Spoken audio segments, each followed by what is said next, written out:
दोस्तों स्वागत है आप लोग का अफसर सर्कल में। जैसा कि आप लोग को पता है कि परफेक्शन आईएएस बीपीएससी को लेके जो है 3 टेस्ट सीरीज लास्ट टाइम में ले रही है। तो इसका जो पहला टेस्ट है बहुत ही अच्छा क्वेश्चन है। हम लोग कई बार टेलीग्राम पे चर्चा भी किए थे इसको लेके। तो इसमें फुल एक्सप्लेनेशन वीडियो होगा, इसको आप लोग को अंत तक देखना है। और इस वीडियो में आपको इतना कुछ सीखने को मिलेगा एक सिर्फ सेट में, जो आपको लगेगा कि कितना ज़्यादा मतलब कि चीज़ें जो है एक सेट में इंक्लूड किया जा सकता है। तो आप लोग अंत तक देखिएगा। कट ऑफ मात्र 85 मार्क्स रखें। अगर आपको 85 मार्क्स इसमें आ रहा है तो आप कंफर्म है कि आपका रिजल्ट 69th बीपीएससी में हर हाल में प्री होगा और दिसंबर में आप मेंस लिखेंगे। ठीक है, इसमें कहीं कोई दिक्कत की बात नहीं है। तो बिना देर के चलते हैं सीधे पहले क्वेश्चन की तरफ। क्वेश्चन नंबर 1 आपके स्क्रीन पे दिख रहा होगा कि निम्नलिखित में कौन से भारतीय संविधान की विशेषता नहीं है। भारतीय संविधान की विशेषता नहीं है, पहला क्वेश्चन दिया है। निम्नलिखित पहला है पथ निरपेक्ष राज्य, दूसरा एकल नागरिकता, तीसरा अधिनायकवादी, चौथा है स्वतंत्र न्यायपालिका। तो आपको पता है पंथ निरपेक्ष भी हमारा भारत है, एकल नागरिकता भी यहाँ है, स्वतंत्र न्यायपालिका भी है, अधिनायकवादी नहीं है यहाँ पे। ठीक है, तो अधिनायकवादी इसका सही आंसर हो जाता, नहीं है पूछ रहा था। तो सही आंसर क्या होता है? अधिनायकवादी। दूसरा क्वेश्चन इसी में हम देख लेंगे, स्क्रीन पे दिख रहा है कि निम्नलिखित कथन पे विचार कीजिए। ठीक, कहिएगा तो हम डिटेल भी करेंगे, लेकिन टाइम कम है इसलिए ज़्यादा नहीं करना है, क्योंकि ये सब चीज़ तो आप समझते हैं। निम्नलिखित कथनों पर विचार कीजिए। संविधान संशोधन की प्रक्रिया राज्य विधानमंडल द्वारा आरंभ की जा सकती है, राज्य विधानमंडल द्वारा। दूसरा है नागरिकों के लिए समान नागरिक संहिता की स्थापना करना राज्य के नीति निषेध तत्व में आता है। तो अब जो है दिया है केवल एक, केवल दो, एक और दो दोनों, और न तो एक और न तो दो। तो आपको पता है राज्य कर सकता है, राज्य विधानमंडल शुरुआत कर सकता है, इसमें सिर्फ सांसद को अधिकार है। तो ये तो गलत हो गया आपका। ठीक है, और आरंभ नहीं कर सकता है राज्य, कुछ मामले में सहमति ली जा सकती है राज्य से। दूसरा है कि नागरिकों को समान नागरिक संहिता जो है तो अनुच्छेद 44 में आता है, और 44 क्या है 36 से 51 तक नीति निषेध तत्व है, डीपीएसपी है। तो ये दो सही था इसका मतलब। तो पहला गलत था और दूसरा क्या था स्टेटमेंट इसका सही था। चलते हैं तीसरे क्वेश्चन की तरफ कि मिलान करने के लिए कह रहा है। तीसरा क्वेश्चन स्पष्ट तौर पे आप लोग को दिख रहा होगा। तीसरा कह रहा है कि निम्नलिखित प्रावधान का मिलान कीजिए। ठीक है, प्रावधान और अनुच्छेद दिया अखिल भारतीय सेवा। ठीक है, पहला में दिया क्या अखिल भारतीय सेवा, तो क्या हो जाएगा वो 312 अनुच्छेद हो जाएगा। प्रशासनिक अधिकरण दे रहा दूसरा में, प्रशासनिक अधिकरण। तो प्रशासनिक अधिकरण किस में हो जाएगा 323 के क में, मौलिक कर्तव्य 51 के क में, और वार्षिक वित्तीय विवरण 112 में। सही आंसर क्या देखिए तो 1 का 2 और 2 का 1, 1 का 2, 2 का 1, 3 का 3, 4 का 4, ऑप्शन नंबर डी आंसर हो जाएगा। ठीक है, नेक्स्ट क्वेश्चन है आपका 4 नंबर कि निम्नलिखित अनुच्छेद पर जो है विचार कीजिए। दिख रहा हो क्वेश्चन आपको स्क्रीन पे कि निम्नलिखित अनुच्छेद पे विचार कीजिए। अनुच्छेद आपके सामने दे दिया गया है, 14 है, 19 है और 29 है। कह रहा मौलिक अधिकार से संबंधित उपरोक्त में कौन सा केवल भारतीय नागरिक को मिलता है। अच्छा, कौन सिर्फ भारतीय नागरिक को मिलता है, तो इसमें जो है अनुच्छेद 14, अच्छा 14 तो दोनों को मिलेगा, समानता का अधिकार है, तो विदेशी हो भारतीय हो सभी को मिलेगा। 19 और 29 जो होगा, 19 और 29 ये जो है सिर्फ और सिर्फ भारतीयों को मिलेगा। किसको मिलेगा? सिर्फ और सिर्फ भारतीयों को। तो 2 और 3 इसमें सही आंसर हो जाता है। अगला क्वेश्चन है 42वां संविधान संशोधन के तहत निम्नलिखित में कौन से प्रावधान समवर्ती सूची में नहीं डाला गया था। तो 42वां संविधान संशोधन जो हुआ है उसमें बहुत सारे प्रावधानों को राज्य सूची से संघ सूची समवर्ती सूची में किया गया ट्रांसफर। तो कौन ऐसा था जिसे समवर्ती सूची में नहीं रखा गया? शिक्षा को, कृषि को, वन्य जीव पंछी के संरक्षण को, या वन को? सही आंसर क्या आ जाएगा इसका? सही आंसर हो जाए कृषि को। ठीक है, आप लोग कमेंट कीजिए कृषि जो है किस सूची का विषय है। कृषि जो है अभी किस सूची का विषय है? आप लोग को पता होगा कृषि भी राज्य सूची का विषय है। और इससे पहले जो है कृषि इसका सही आंसर था। और इससे पहले जो 42वां संविधान संशोधन में समवर्ती सूची में लाया गया था, किस किस को लाया गया था? वन को। ठीक है, इसमें वन ऑप्शन दिया था ना, ये भी लाया गया था। वन्य जीव को भी लाया गया था, पंछी संरक्षण को भी लाया गया था, नाप तौल भी लाया गया था। ठीक है, ये शिक्षा को भी लाया गया था, और क्या सब था, न्याय का प्रशासन भी था। तो ये सब समवर्ती सूची में, कृषि जो है राज्य सूची का विषय है। 6 नंबर क्वेश्चन है कि पूर्वी क्षेत्रीय परिषद की अस्थायी समिति की 13वीं बैठक कहाँ आयोजित की गई है हाल ही में। ठीक है, तो पूर्वी क्षेत्रीय परिषद जो है उसके अस्थायी समिति की 13वीं बैठक कहाँ? भुवनेश्वर, कोलकाता, पटना, रांची। सही आंसर क्या हो जाएगा? पटना में। कहाँ हुआ है? पटना में, ध्यान रखिएगा। पूर्वी क्षेत्रीय परिषद की अस्थायी समिति की 13वीं बैठक कहाँ हुआ? पटना में। आप लोग बता सकते हैं कि इसमें कौन कौन पूर्वी क्षेत्रीय परिषद में कौन कौन आएगा? पूर्वी क्षेत्रीय परिषद में आएगा बिहार, झारखंड, उड़ीसा, पश्चिम बंगाल। ठीक है, ध्यान रखिएगा ये सब आएगा पूर्वी में। अगला क्वेश्चन है 7 नंबर कि निम्नलिखित में कौन सा अनुच्छेद पंचायती राज संस्था के 29 क्रियात्मक पहलुओं से संबंधित है। तो पंचायती राज में जो है संस्था में 29 का मतलब विषय है टोटल इस पे काम करने के लिए, कौन से अनुच्छेद ये देता है। ये जो देता है 243 का क्या देता है, जी। 243 के जी में जो है 29 कार्य दिया गया। ये तो हो गया आपके पंचायती राज के लिए। नगर पालिका के लिए कितने विषय हैं, तो मात्र 18 विषय है। वो अनुच्छेद आप लोग ये कीजिएगा, कमेंट कीजिएगा, ठीक है, तब ना पता चलेगा। अगला है राज्य के राष्ट्रपति, राज्य में राष्ट्रपति जो है, राज्य में राष्ट्रपति शासन के संदर्भ में कौन से कथन पे विचार करना। मतलब कि ये जो कथन दिया गया है राष्ट्रपति शासन के बारे में है, आपको देखना है कि कौन सही है और कौन गलत है। पहला है कि राज्य में राष्ट्रपति शासन जो है, इसके लिए शासन अधिकतम 3 वर्ष तक लगाया जा सकता है। दूसरा है कि राष्ट्रपति शासन की स्वीकृति संसद के विशेष बहुमत से की जाती है। तो ये जो है इसमें जो है पहला जो है आपका फर्स्ट नंबर 3 वर्ष तक अधिकतम किया जा सकता है। एक सेकेंड, ये सही है। और सांसद के विशेष बहुमत से होगा, ये गलत होगा। और कैसे गलत होगा ये लोग बताइएगा कि इसमें जो है सांसद के कौन से साधारण बहुमत लगते हैं कि विशेष बहुमत लगते हैं। तो बिल्कुल साधारण बहुमत लगते हैं, तो विशेष बहुमत लिख के इसको गलत कर दिया, साधारण लिखता तो सही हो जाता है दोनों कथन। चलिए, किन्हीं को दिक्कत हो तो बताइएगा, हम ज़्यादा फास्ट तो नहीं जा रहे हैं, मतलब कमेंट कीजिएगा तो नेक्स्ट वीडियो में सुधार करेंगे। 9 नंबर क्वेश्चन है कि निम्नलिखित में भारत के निम्नलिखित उपराष्ट्रपतियों के उनके कार्यकाल के आधार पर सजाइए। देखिए ये होती है क्वेश्चन। अब आप जाइए पूरा उपराष्ट्रपति का कार्यकाल निकाल के लाइए, तब जाके पता चलेगा कौन किस स्थान पे आएंगे, ठीक है। तो ये जो पूछा है सबसे पहले दिया है भैरम सिंह शेखावत, कृष्णाकांत, KR नारायण, शंकर दयाल शर्मा। तो शंकर दयाल शर्मा कब से कब तक थे, तो 87 से 92 तक थे शंकर दयाल शर्मा। तब आए हैं KR नारायण 92 से 97 तक, और 97 से 2002 कृष्णकांत हैं, ठीक है। और उसके बाद जो है भैरव सिंह शेखावत है 2002 से 2007। सबको सीरियल वाइज ही दिया था। तो सबसे पहले क्या हो जाएगा आपका, सबसे पहले आपका हो जाएगा शंकर दयाल शर्मा, तब हो जाएगा KR नारायण, तब कृष्णकांत, तब Bhairon Singh Shekhawat. C number answer हो जाता। स्वतंत्रता के बाद बिहार विधानसभा के प्रथम अध्यक्ष कौन बने थे, यानी भारत जब स्वतंत्र हुआ तो उसके बाद बिहार विधानसभा के पहले अध्यक्ष कौन बने थे। इसमें सही आंसर क्या होगा, बिंदेश्वरी प्रसाद वर्मा, मौलाना अबुल कलाम आजाद, जगजीवन राम, जयप्रकाश नारायण। बिंदेश्वरी प्रसाद वर्मा क्या हो जाएगा, बिंदेश्वरी प्रसाद वर्मा बने थे, ध्यान रखिएगा, ठीक है। इसे बिंदा बाबू कहा जाता था। अच्छा, अगला क्वेश्चन बताइएगा, ये मुख्यमंत्री यार तो पूछना को कोई ये वाली होगी, बिहार के मुख्यमंत्री कौन बना था स्वतंत्रता के बाद, तो बहुत पहले से आ रहे थे, वही लगातार रहे, ठीक है, ये सब पूछने की चीज़ें नहीं है। अगला क्वेश्चन है आपका 11 नंबर कि हाल ही में बिहार विधान परिषद के नेता प्रतिपक्ष के रूप में, ये करंट का क्वेश्चन है, चेंज हो चुका है इसीलिए इसको साइड कर दीजिए, ठीक है। बिहार राज्य फसल सहायता योजना के संबंध में निम्नलिखित में कौन सा कथन सही है। अच्छा ये सही होगा, अभी का तो क्वेश्चन ही है। हाल में बिहार विधान परिषद के नेता प्रतिपक्ष के रूप में जो है किसे नियुक्त किया गया है। विधान परिषद है, विधानसभा सोच रहे थे, विधान परिषद है, उसका नेता प्रतिपक्ष यानी अपोजिशन का नेता कौन है, ठीक है। अच्छा क्वेश्चन है कि अपोजिशन का नेता कौन है, तो सही आंसर इसका क्या हो जाएगा, हरीश साहनी। क्या हो जाएगा, हरीश साहनी, यानी बिहार विधान परिषद के नेता अपोजिशन है हरीश साहनी। अगला क्वेश्चन था आपका 12 नंबर कि अच्छा बिहार राज्य फसल सहायता योजना के संबंध में निम्नलिखित कथन जो है सही है, इसको चुनिए, सही को चुनना है। यह योजना केवल रैयत किसान के लिए है।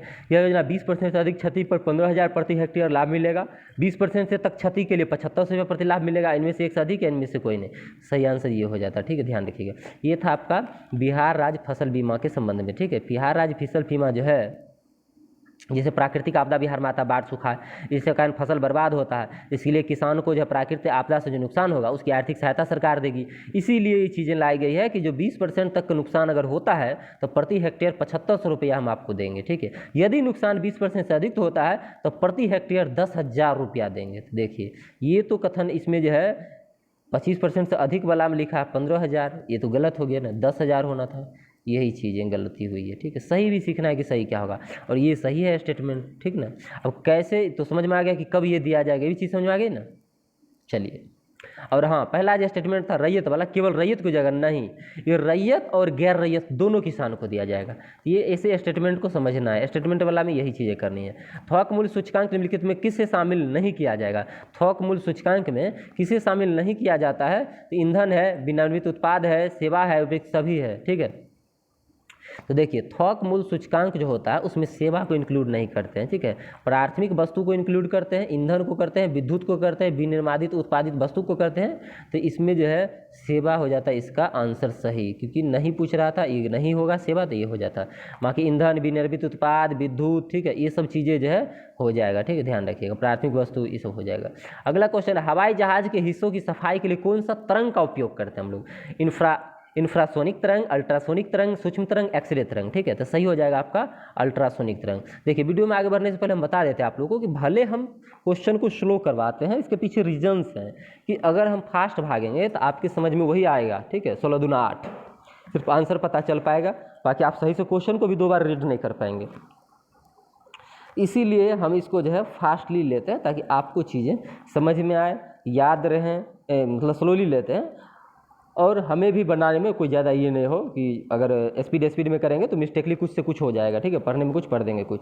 अगला है 15 नंबर कि राष्ट्रीय मखाना दिवस। और एक चीज़, हाँ, यदि आप लोग अभी तक मेरे टेलीग्राम चैनल को सब्सक्राइब नहीं किए हैं तो सब्सक्राइब कीजिए, बगल में बेल आइकन होगा उसको दबाइए ताकि कोई भी वीडियो अगर हम डालते हैं तो सबसे पहले आप तक क्या हो, नोटिफिकेशन पहुँच जाए, ठीक है।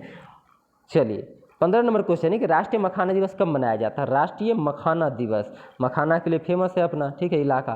तो मखाना दिवस कब मनाया गया है? ये सही आंसर हो जाएगा आपका 29 नवंबर। क्या तारीख हो जाएगा? 29 नवंबर को राष्ट्रीय मखाना दिवस मनाया गया था। मखाना, कहाँ के मखाना को जीआई टैग दिया गया है? सही आंसर क्या होगा? मिथिला मखाना को जीआई टैग ने सरकार ने दी है, ठीक है, ध्यान रखिएगा। अगला क्वेश्चन बताइएगा, निम्नलिखित बैंकिंग जो है संस्थाओं को उनके संस्थान वर्ष के अनुसार जो सजाना है, यानी पहले किसकी स्थापना हुई, तब कब, तब कब, तब कब। अब यहाँ ईस्वी ने दिया नबार्ड, राष्ट्रीय आवास बैंक, भारतीय लघु विकास बैंक और भारतीय आयात निर्यात बैंक, चारों ऑप्शन आपके दे दिए हैं। चलिए देखते हैं, तो आयात निर्यात बैंक की स्थापना कब हुई थी? 82 में, ठीक है, ये 82 वाला है। चलिए भारतीय लघु जो है, लघु उसका हुआ था, लघु का कब हुआ था? लघु विकास बैंक की स्थापना, तो लघु विकास का हुआ था 90 में, ठीक है, तो ये 90 वाला है। तो 82 वाला नीचे वाला है, 90 वाला है, ठीक है। उसके बाद देखते हैं कि राष्ट्रीय आवास बैंक का कब हुआ था? तो 1988 में हुआ था आवास का, ठीक है। चलिए नबार्ड का कब हुआ था? तो 82 में हुआ था। आयात निर्यात का भी 82 में हुआ था। तो अब इसको हम सजा सकते हैं। सबसे पहले क्या रहा है? सबसे पहले, तो सबसे पहले 4 नंबर जो है भारतीय आयात निर्यात बैंक को रखेंगे। इसकी स्थापना मार्च में हो गया था 82 में, मार्च 82, ठीक है।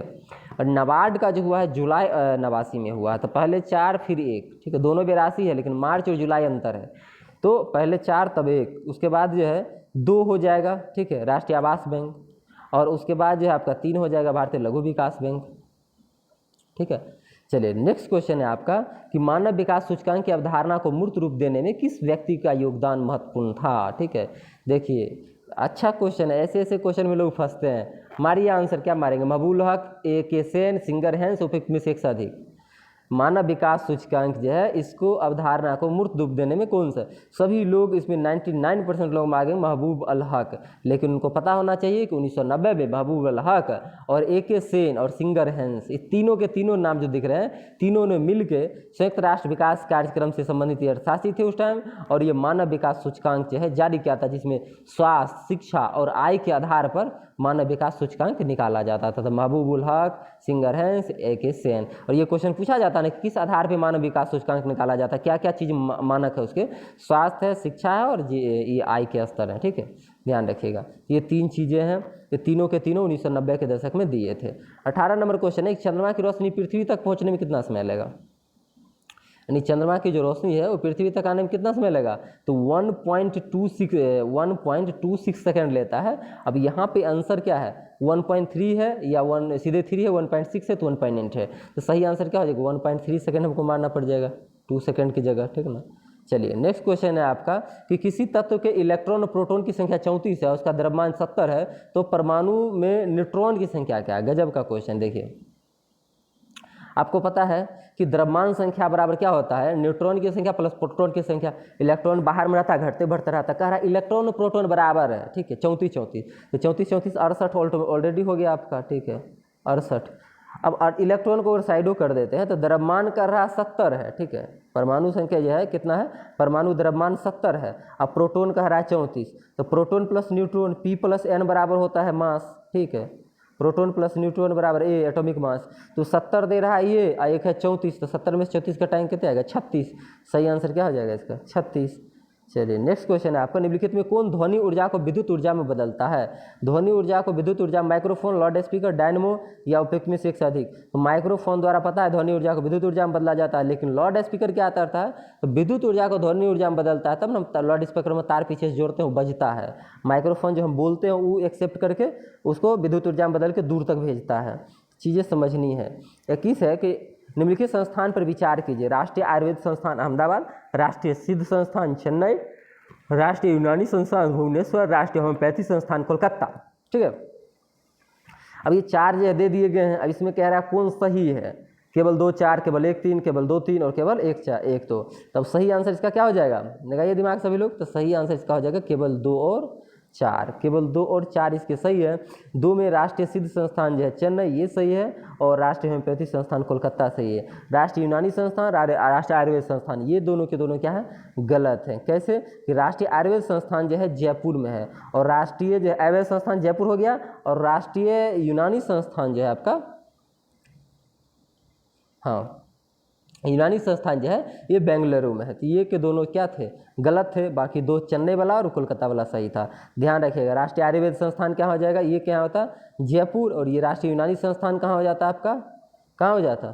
बेंगलुरु। ये चेन्नई सही था और कोलकाता सही था। नेक्स्ट क्वेश्चन है आपका कि डाइसैकराइड, मोनोसैकराइड और पॉलीसैकराइड किस प्रकार का है? उदाहरण है? वसा है, विटामिन है, खनिज लवण है, कार्बोहाइड्रेट क्या है भाई? तो डाइसैकराइड, मोनोसैकराइड, पॉलीसैकराइड जो है ये कार्बोहाइड्रेट के ही प्रकार होते हैं। क्या होते हैं?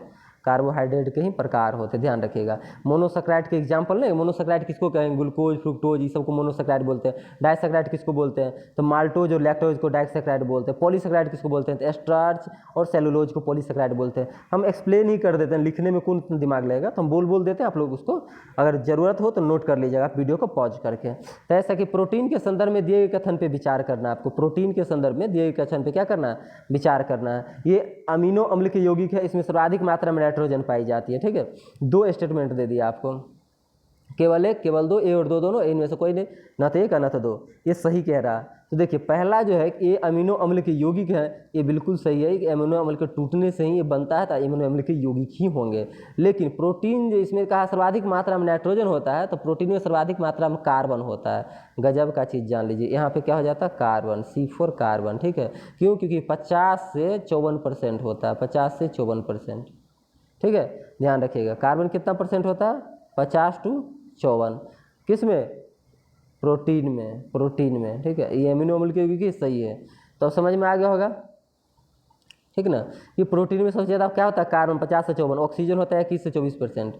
और ये प्रोटीन क्या है? तो अमीनो अम्ल के यौगिक है, कहीं कोई दिक्कत नहीं होनी चाहिए। नेक्स्ट क्वेश्चन है कि टेफ्लॉन एक बहुलक है। टेफ्लॉन प्रोपेलैन का, आइसोप्रोपीन का, टेट्राफ्लोरोएथिलीन का या फॉर्मल्डिहाइड का? तो सही आंसर इसका क्या हो जाएगा? सही आंसर हो जाएगा टेट्राफ्लोरोएथिलीन का। ठीक है, टेट्राफ्लोरोएथिलीन जो है इसका सूत्र क्या होता है? टेफ्लॉन जो है पॉलीमर जो होता है CF2 और CF2 इसका सही सूत्र होता है। ठीक है, इसे लिखते हैं इसको। अरे यार, CF2 डबल बॉन्ड CF2, ये होता है टेट्राफ्लोरोएथिलीन का सूत्र। ध्यान रखिएगा। और ये जो है अमेरिका के रासायनिज्ञ थे, वही जो है इसको मतलब ये रूप दिए थे 1938 में, खोज के निकाले थे। ध्यान रखिएगा।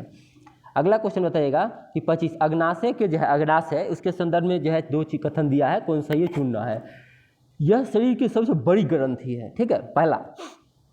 दूसरा, इसका सर्वाधिक भाग इंडोक्राइन उत्तक का बना है। तो बताइए सबसे बड़ी उत्तक है? नहीं है। इंडोक्राइन का बना है? तो नहीं है। दोनों के दोनों गलत है, क्योंकि अग्नाशय जो है यकृत के बाद जो है, यकृत सबसे बड़ा है, लीवर। यकृत के बाद सेकेंड लार्जेस्ट ग्रंथि है, तो सेकेंड देता तो सही हो जाता। यदि सबसे बड़ी, तो सबसे बड़ी हमारा क्या है? यकृत है, तो ये 1 नंबर पे गलत हो जाता।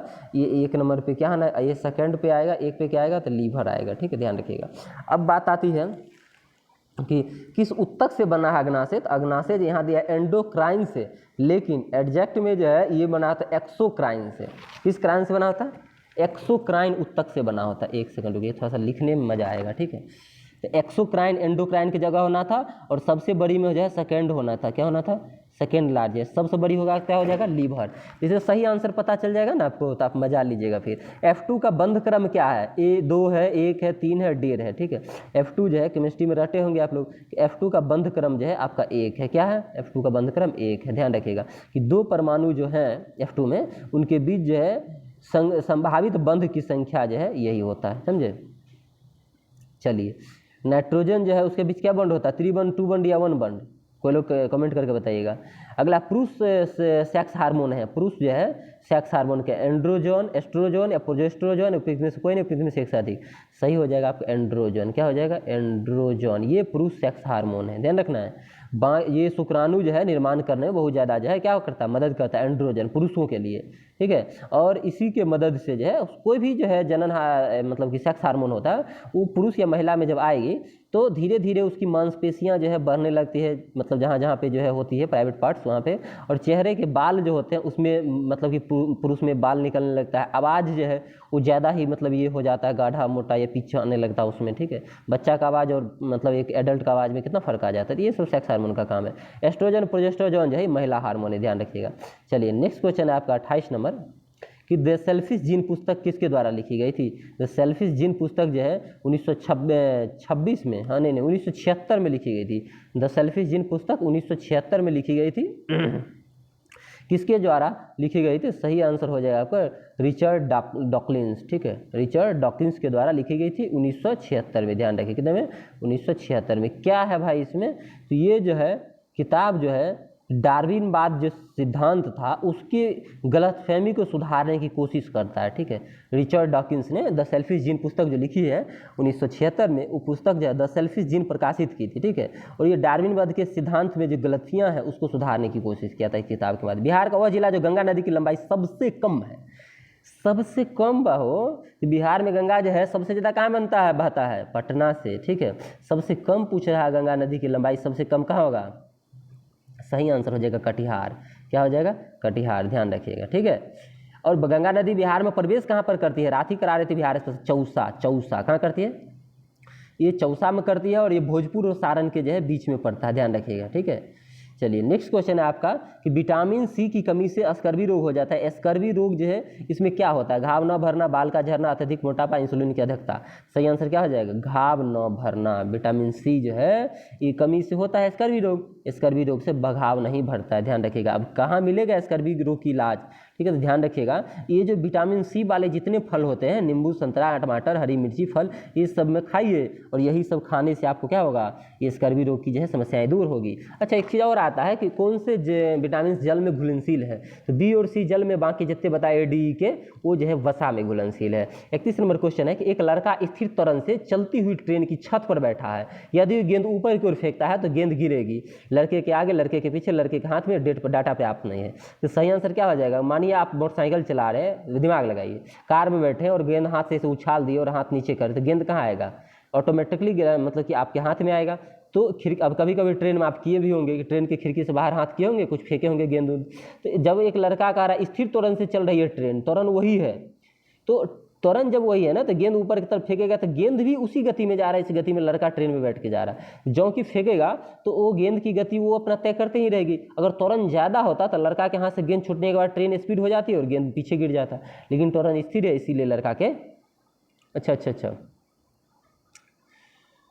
थोड़ा अगर वायु के प्रतिरोध को नगण्य माना जाए तो लड़का के जो है, देखिए चीज़ें सही था, हम समझा भी सही रहे थे, लेकिन आंसर हम दे रहे मतलब कि उल्टा कर दिए थे। ध्यान रखिएगा कि एक लड़का स्थिर त्वरण से चल रहा है, तो त्वरण तो है ना गाड़ी में, त्वरण मानी 1 है, 1 मीटर प्रति सेकंड है, 2 मीटर प्रति सेकंड, 3 मीटर प्रति सेकंड, और ट्रेन के छत पे बैठा है लड़का, यदि गेंद ऊपर की ओर फेंकेगा तो गेंद हाथ से रिलीज हुआ, तो गेंद में अब तो त्वरण नहीं रहेगा, उसका तो हो गया फिक्स, जितना स्पीड से जा रहा था। और मैंने 10 किलोमीटर प्रति घंटा की रफ्तार से जब ट्रेन चल रही थी तो गेंद हाथ से छोड़े हैं, अगर अगले 1 सेकंड में उसको अगर 5 मीटर प्रति सेकंड उसका ये है, 5 मीटर प्रति सेकंड उसका अगर त्वरण है ट्रेन का, तो उसका 10 किलोमीटर प्लस 5 जुड़ जाएगा, ठीक है, मीटर प्रति सेकंड। तो ट्रेन की स्पीड ज़्यादा हो जाएगी अपेक्षा बल का, बल जो यहाँ छोड़े थे गेंद वो तो उतना ही 10 किलोमीटर पे है, तो इसीलिए लड़का से पीछे ही गेंद रह जाएगा और ट्रेन आगे निकल जाएगी। थोड़ा सा लॉजिकल क्वेश्चन है, अगर त्वरण नहीं देता, अगर सामान्य चाल देता है गति चाल से, तो लड़का के हाथ में ही गेंद रहता है, ठीक है। तो क्वेश्चन को या मतलब समझा, चीज़ें सही रहे थे, यही चीज़ें थी।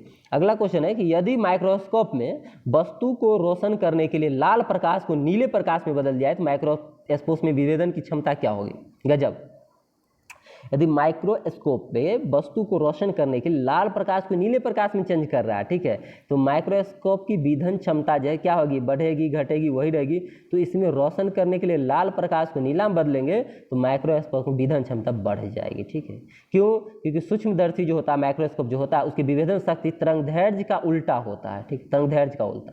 तो तरंगदैर्घ्य में जखनी कमी आएगा तो विभेदन क्षमता क्या होगी, बढ़ेगी।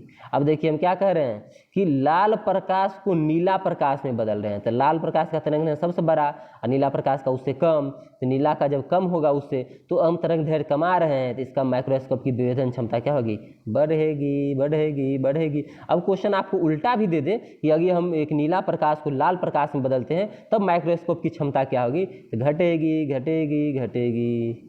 नेक्स्ट क्वेश्चन है, डच मेटल निम्नलिखित में किन धातु के मिश्रण से निर्मित होता है? डच मेटल किस किस से बना है? तो डच मेटल जो है आपको तांबा टीन जस्ता, टीन सीसा, तांबा सीसा और जस्ता तांबा, सही हो जाएगा जस्ता और तांबा। देखिए डच मेटल के निर्माण जस्ता और तांबा का मिश्रण किया जाता है। इसमें ध्यान रखिएगा तांबा जो होता है 80%, कितना परसेंट, 80%, और जस्ता जो होता है नहीं तांबा, हाँ तांबा 80% और जस्ता जो है 20% होता है, 20%, ध्यान रखिएगा, ठीक है, डच मेटल में। चलिए नेक्स्ट क्वेश्चन है आपको कि मानव मस्तिष्क का कौन सा भाग बुद्धि, स्मृति और इच्छा शक्ति जो है, बुद्धि, स्मृति, इच्छा शक्ति, इसके सोच का केंद्र सेरेबेरम, थैलमस, हाइपोथैलेमस या मेडुला ऑब्लोंगाटा? सही आंसर क्या हो जाएगा इसका, सेरेबम हो जाएगा, सेरेबम। इसमें मस्तिष्क जो है इस स्मृति याद रखना, इच्छा शक्ति जो आपकी इच्छा होता है, ज्ञान विचार सब इसी में रहता है, ठीक है। चलिए अगला क्वेश्चन बताइए, निम्नलिखित में कौन से युग्म जो है संगत है, सही मिलान, सही सही? तो कैल्शियम सिलिवेन है, मैग्नीशियम जो है केसीराइट है, टीन है, ग्लेना है, पारा हेमेटाइट है। तो सही आंसर क्या है, ये हो जाएगा बी नंबर इसका, ठीक है। ग्लेना शीशा का इसका था, तो ये ग्लेना दिया है टीन में, गलत है ना। हेमेटाइट लोहा का है, दिया है पारा में, गलत है ना। सिलिवन जो है, सिलिवन जो दिया है कैल्शियम में, ये सिलिवन जो है पोटेशियम का है। ये केसेराइट सही था, मैग्नीशियम का था, ध्यान रखिए। सिल्वन किसका है, पोटेशियम का। ग्लेना किसका है, शीशा का। हेमेटाइट किसका है, लोहा का। सभी चीज़ों को याद भी रखनी है। नेक्स्ट क्वेश्चन है, प्रकाश की चाल में सबसे कम किस माध्यम में होगा? तो प्रकाश की चाल सबसे कम पूछ रहा है, सबसे जो सघन माध्यम होगा उसमें सबसे कम होगा हीरा, निर्यात, नायलॉन, जल और निर्वात। सही आंसर इसका क्या हो जाएगा, सबसे कम होगा हीरा में। किस में होगा, हीरा में, ठीक है। वैसे निर्वात में अगर जल प्रकाश की चाल 3 × 10⁻8 मीटर प्रति सेकंड, जल में कह दे पानी में 2.25 × 10⁸ मीटर प्रति सेकंड, नायलन कहे तो 1.96 × 10⁸ मीटर प्रति सेकंड, और हीरा जो कहता है, हीरा में 1.24 × 10⁸ मीटर प्रति सेकंड, ये सबसे कम था, ठीक है।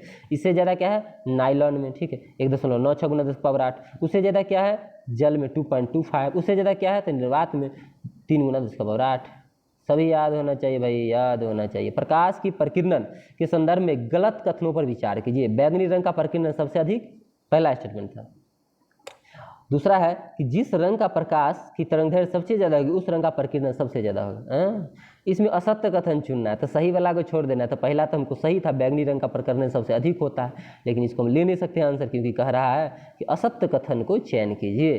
दूसरा है कि जिस रंग का तरंगदैर्घ्य सबसे ज़्यादा उस रंग का प्रकीर्णन सबसे कम। सबसे ज़्यादा प्रकीर्णित होगा तो नज़दीक में रह जाएगा, दूर कैसे जाएगा। तो तरंगदैर्घ्य सबसे ज़्यादा, इसका मतलब प्रकीर्णन सबसे कम है।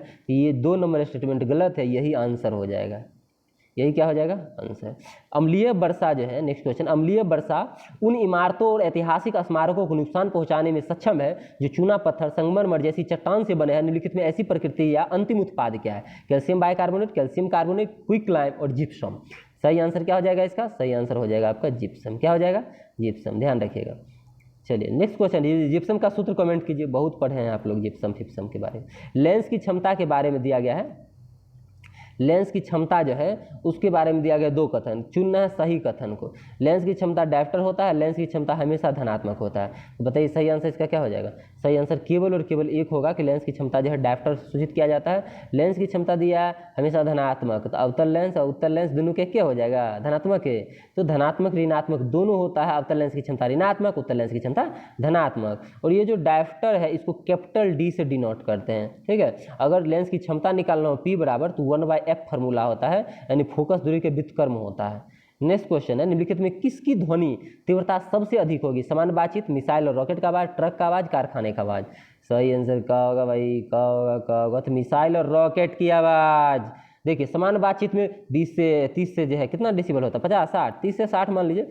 और जो है ट्रक का जो आवाज़ होगा, ट्रक का जो आवाज़ होगा वो 90 से 100 डेसिबल के बीच हो जाएगा। और जो कारखाना है इसका आवाज़ जो होगा तो 100 से 110 डेसिबल हो जाएगा। लेकिन रॉकेट फॉकेट जो उड़ता है मिसाइल फिसाइल 160 से 170 डेसिबल चल जाता है। समान बातचीत 30 से 60, ट्रक हो गया 90-100, कारखाना का आवाज़ हो गया 100 से 110 और 160 से 70 हो गया रॉकेट। संबंधित पौधा और जानवर में युक्त एक विशाल पारिस्थितिकी तंत्र को क्या कहते हैं? संबंधित पौधा और जानवर से युक्त एक विशाल पारिस्थितिकी तंत्र को क्या कहा जाता है? पाइवर्सो, इकोटोन, बायोमास, बायोम। ये देखिए पारिस्थितिकी विज्ञान का तगड़ा क्वेश्चन, ये कराई थी रोशनी मैम क्लास में, तो बायोम हो जाएगा। क्या हो जाएगा? बायोम। ठीक है, ये जो हम बोल रहे हैं कभी क्लास में कराए थे, ये सारा चीज़ हम लोग के टेलीग्राम पे चलता है। अगर आप टेलीग्राम पे नहीं जुड़े हैं तो जल्दी जुड़िए। वहाँ जब हम फ्री होते हैं, ड्यूटी से छुट्टी मिलता है, या कोई भी एडमिन जो ज़्यादातर जॉब करते छुट्टी होता है, तो जरूर 1-2 घंटा क्या करती है आप लोग को गाइड कर देती है, क्लास ले लेती है, समझा देती है चीज़ों को। वायुमंडल में जो है रेडियो कार्बन किसके परिणाम स्वरूप उत्पन्न होता है? वायुमंडल में रेडियो कार्बन किसके कारण पैदा लेता है भाई? देखिए 4 ऑप्शन है आपके सामने, अभी बीपीएससी 4 ऑप्शन दिया है, गलती कीजिएगा 1 बटा दिन कट जाएगा। आपको सही होना चाहिए आंसर हर हाल में। ठीक है, पहला, दूसरा, तीसरा और चौथा ऑप्शन है। चलिए पहला देखते हैं। वायुमंडल में मौजूद तेज न्यूट्रॉन और नाइट्रोजन नाभिक के बीच टकराव के कारण पैदा लेता है। दूसरा, वायुमंडल में सूर्य से पराबैंगनी प्रकाश की क्रिया के कारण वायुमंडल में कार्बन डाइऑक्साइड सौर विकिरण के विशेष आकस्मिक वायुमंडल में बिजली के निर्वहन, ये भी नहीं। पहला आंसर आपका सही था। कौन सा सही था? पहला, कि वायुमंडल में मौजूद जो है तेज न्यूट्रॉन और नाइट्रोजन के नाभिक जो टकराते हैं, न्यूट्रॉन और नाइट्रोजन के नाभिक बीच में जब टकराते हैं तब ये जो है रेडियो कार्बन पैदा लेगा। नेक्स्ट क्वेश्चन है आपका कि मृग तृष्णा घटित होने के क्या कारण है? मृग तृष्णा घटित होने के क्या कारण है? पहला ऑप्शन आपके सामने है कि वायुमंडल में चुंबकीय गड़बड़ी, वायुमंडल में विभिन्न भाग में असमान ताप, वायुमंडल में ओजोन परत का ह्रास, वायुमंडल के विभिन्न भाग का समान ताप। सही आंसर आपका हो जाएगा कि वायुमंडल के विभिन्न भाग का असमान ताप। कैसे? अब समझाते हैं। जो वायुमंडल है, जमीन बहुत गर्म है, जब गर्म होगा जमीन तो गर्म चीज़ जो ऊपर उठता है, हवा, गर्म हवा करेंगे तो ऊपर उठेगा, ठंड तो ऊपर उठ जाता है। ठीक है, और हवा जो ठंडी होती है वो धीरे धीरे नीचे आएगा। ठीक है, समझ रहे हैं चीज़ों को कि जमीन गर्म होगा धीरे धीरे दिन में रेगिस्तान के इलाका में, तो नीचे की वायु जो है ऊपर जाएगी गर्म होके, और हवा जो ठंडी होगी वो जो है नीचे आएगी। तो ये जो है एक जो है परत जो है मतलब बनने लगता है कि नीचे से ऊपर, ऊपर से नीचे प्रकाश से जा रही है। जब प्रकाश जो है ऊपर से, ठंडी हवा सबसे ऊपर में आकाश में ठंडी हवा है, नीचे गर्म हो के धीरे धीरे ऊपर उठ रहा है, नीचे जो भी ऊपर से प्रकाश वायु आ रहा है वो गर्म हो जा रहा है। जब प्रकाश ठंडी हवा से लेके गर्म हवा के परत में जब निकलता है कि बहुत सारा लेयर बन गया है, कहीं ठंडा हवा है उसका अलग तापमान, गर्म हवा अलग तापमान, तो यह जो है अपवर्तित होता है। 2 माध्यम से गुजरने प्रकाश क्या अपवर्तित होगा, मुड़ेगा। और जमीन के पास बहुत ज़्यादा गर्म हवा होता है तो प्रकाश जो है यहाँ पे लगभग यू आकार में मुड़ जाता है। क्यों आकार में? यू आकार में। यही जो है कारण है जिस कारण मृग तृष्णा जो है बनता है। शॉर्टकट में समझाने की कोशिश किए हैं। चलिए 44 नंबर क्वेश्चन 44 निम्नलिखित में कौन से रासायनिक पदार्थ न्यूरोट्रांसमीटर के रूप में प्रमाणित है? न्यूरोट्रांसमीटर, कौन सा ट्रांसमीटर? न्यूरोट्रांसमीटर। पहला है कि एसिटाइकोलाइन या गामा एमिनोब्यूट्रिक एसिड है, या डोपामाइन या नायरोएड्रेनालिन है, या लाइसिन और हिस्टामाइन है। इनमें से एक से अधिक है, इनमें से कोई नहीं। ये रासायनिक पदार्थ है न्यूरोट्रांसमीटर के रूप में किसको देखा गया, प्रमाणित किया गया? देखिएगा, ये न्यूरोट्रांसमीटर जो होता है वो रासायनिक संदेश वाहक इसको बोलते हैं, और केमिकल जो है मैसेंजर कह लीजिए। ठीक है, ये होता है। और ये जो है एक न्यूरॉन से जो है सिनेप्स जो होता है उसके एक मतलब कोशिका को संकेत संचारित करता है। न्यूरॉन से कहाँ तक? सिनेप्स तक पहुंचाता है किस चीज़ को? संदेश को। तो न्यूरोट्रांसमीटर इसीलिए इसका नाम है। ठीक है, ध्यान रखिएगा। तो ये इसमें जो है जितने भी आपको दिया गया है, एसिटाइलाकोलाइन, ठीक है, गामा एमिनोब्यूट्रिक एसिड, उसके बाद आपका है डोपामाइन, ठीक है, नोरेड्रोलिन, लाइसिन, हिस्टोसिन, ये जितने के जितने हैं सभी जो है क्या है आपके न्यूरोट्रांसमीटर के उदाहरण है। तो एक से अधिक हो जाता है। अगला क्वेश्चन है कारपोरेट सामाजिक उत्तरदायित्व के तहत कंपनियों को अपने शुद्ध लाभ का कितना % अनिवार्य रूप से सामाजिक सेवा पे खर्चा करना पड़ेगा? तो कॉर्पोरेट सामाजिक उत्तरदायित्व जो है ना, कॉर्पोरेट वर्ग है उसके भी सामाजिक दायित्व है, उसके तहत कंपनी जो कमाएगी शुद्ध बेनिफिट, नेट बेनिफिट, उसमें कितना % सामाजिक सेवा पे आपको खर्चा पड़ेगा? 2, 2.5, 1.5, इनमें से कोई नहीं। सही आंसर इसका क्या हो जाएगा कि सही आंसर है 2%। कितना परसेंट? 2% आपको खर्चा करना पड़ेगा। ये कब अधिनियम आया था? कॉर्पोरेट सामाजिक उत्तरदायित्व अधिनियम, ये 2013 में लाया गया था कि जो आप पे भी समाज का कुछ न कुछ उत्तरदायित्व है, संसद द्वारा इसको पारित किया गया था। इसके तहत है कि जिस कॉर्पोरेट कंपनी का वार्षिक टर्नओवर 1000 करोड़ है, कितना करोड़ है? 1000 करोड़ रुपया या उससे अधिक है। 1000 करोड़, बाप रे बाप, 1 करोड़ दे दो भाई। 1000 करोड़ या उससे अधिक है, या 500 करोड़ से अधिक की संपत्ति है। ये हम टर्नओवर बताए थे एक साल में। एक साल में टर्नओवर है 1000 करोड़, या 500 करोड़ की उसके पास क्या है? संपत्ति है, या 5 करोड़ से अधिक का जो है, 5 करोड़ से अधिक का लाभ है, प्रॉफिट है। तो ऐसे कंपनी को 3 वर्ष के जो है औसत जो निवल लाभ होगा, बेनिफिट 3 वर्ष तक, उसका 2% रुपया खर्चा करना पड़ेगा सामाजिक सेवा पे। तो समझ गए? वार्षिक कारोबार होना चाहिए 1000 करोड़ का, नहीं तो 500 करोड़ का संपत्ति, नहीं तो 5 करोड़ का शुद्ध बेनिफिट होना चाहिए किसी कंपनी को। उसका 2% रुपया पिछले 3 साल का कैलकुलेशन लाभ कर लेगा, उसमें से 2% निकालेगा, सामाजिक खर्चा पे देगा। नेक्स्ट क्वेश्चन है कि आरसा दर्रा क्षेत्र जो सऊदी अरब, कुवैत, ईरान बीच विवाद है, एक उदाहरण है किस चीज़ का? बहुत अच्छा है। ये जो है आरसा दर्रा किस चीज़ का उदाहरण? एक प्रमुख प्राकृतिक गैस भंडार क्षेत्र है ये आरसा दर्रा। सऊदी अरब और कुवैत और ईरान ये सब मिल के झगड़ा कर रहा है आरसा दर्रा के लिए, डिटेल नहीं जाएंगे। बिहार पुलिस का आदर्श वाक्य क्या है? बिहार पुलिस का आदर्श वाक्य है उत्कृष्टता की यात्रा। उत्कृष्टता की यात्रा। अगला क्वेश्चन है कि जब किसान क्रेडिट कार्ड योजना की शुरुआत हुई थी तो उस समय केंद्रीय वित्त मंत्री कौन थे? गजब।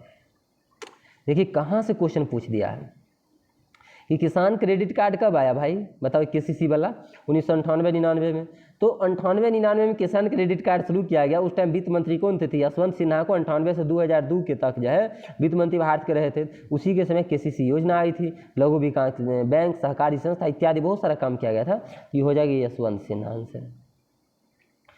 49 है कि प्लेंज का नियम किससे संबंधित है? लेंज का नियम किससे संबंधित है? तो लेंज जो है इसका नियम किससे संबंधित होगा? ऊर्जा संरक्षण, कोसाइन संवेग, रेखीय गति या द्रव्यमान संरक्षण। तो ऊर्जा संरक्षण, लेंज का नियम, ठीक है, ध्यान रखिएगा।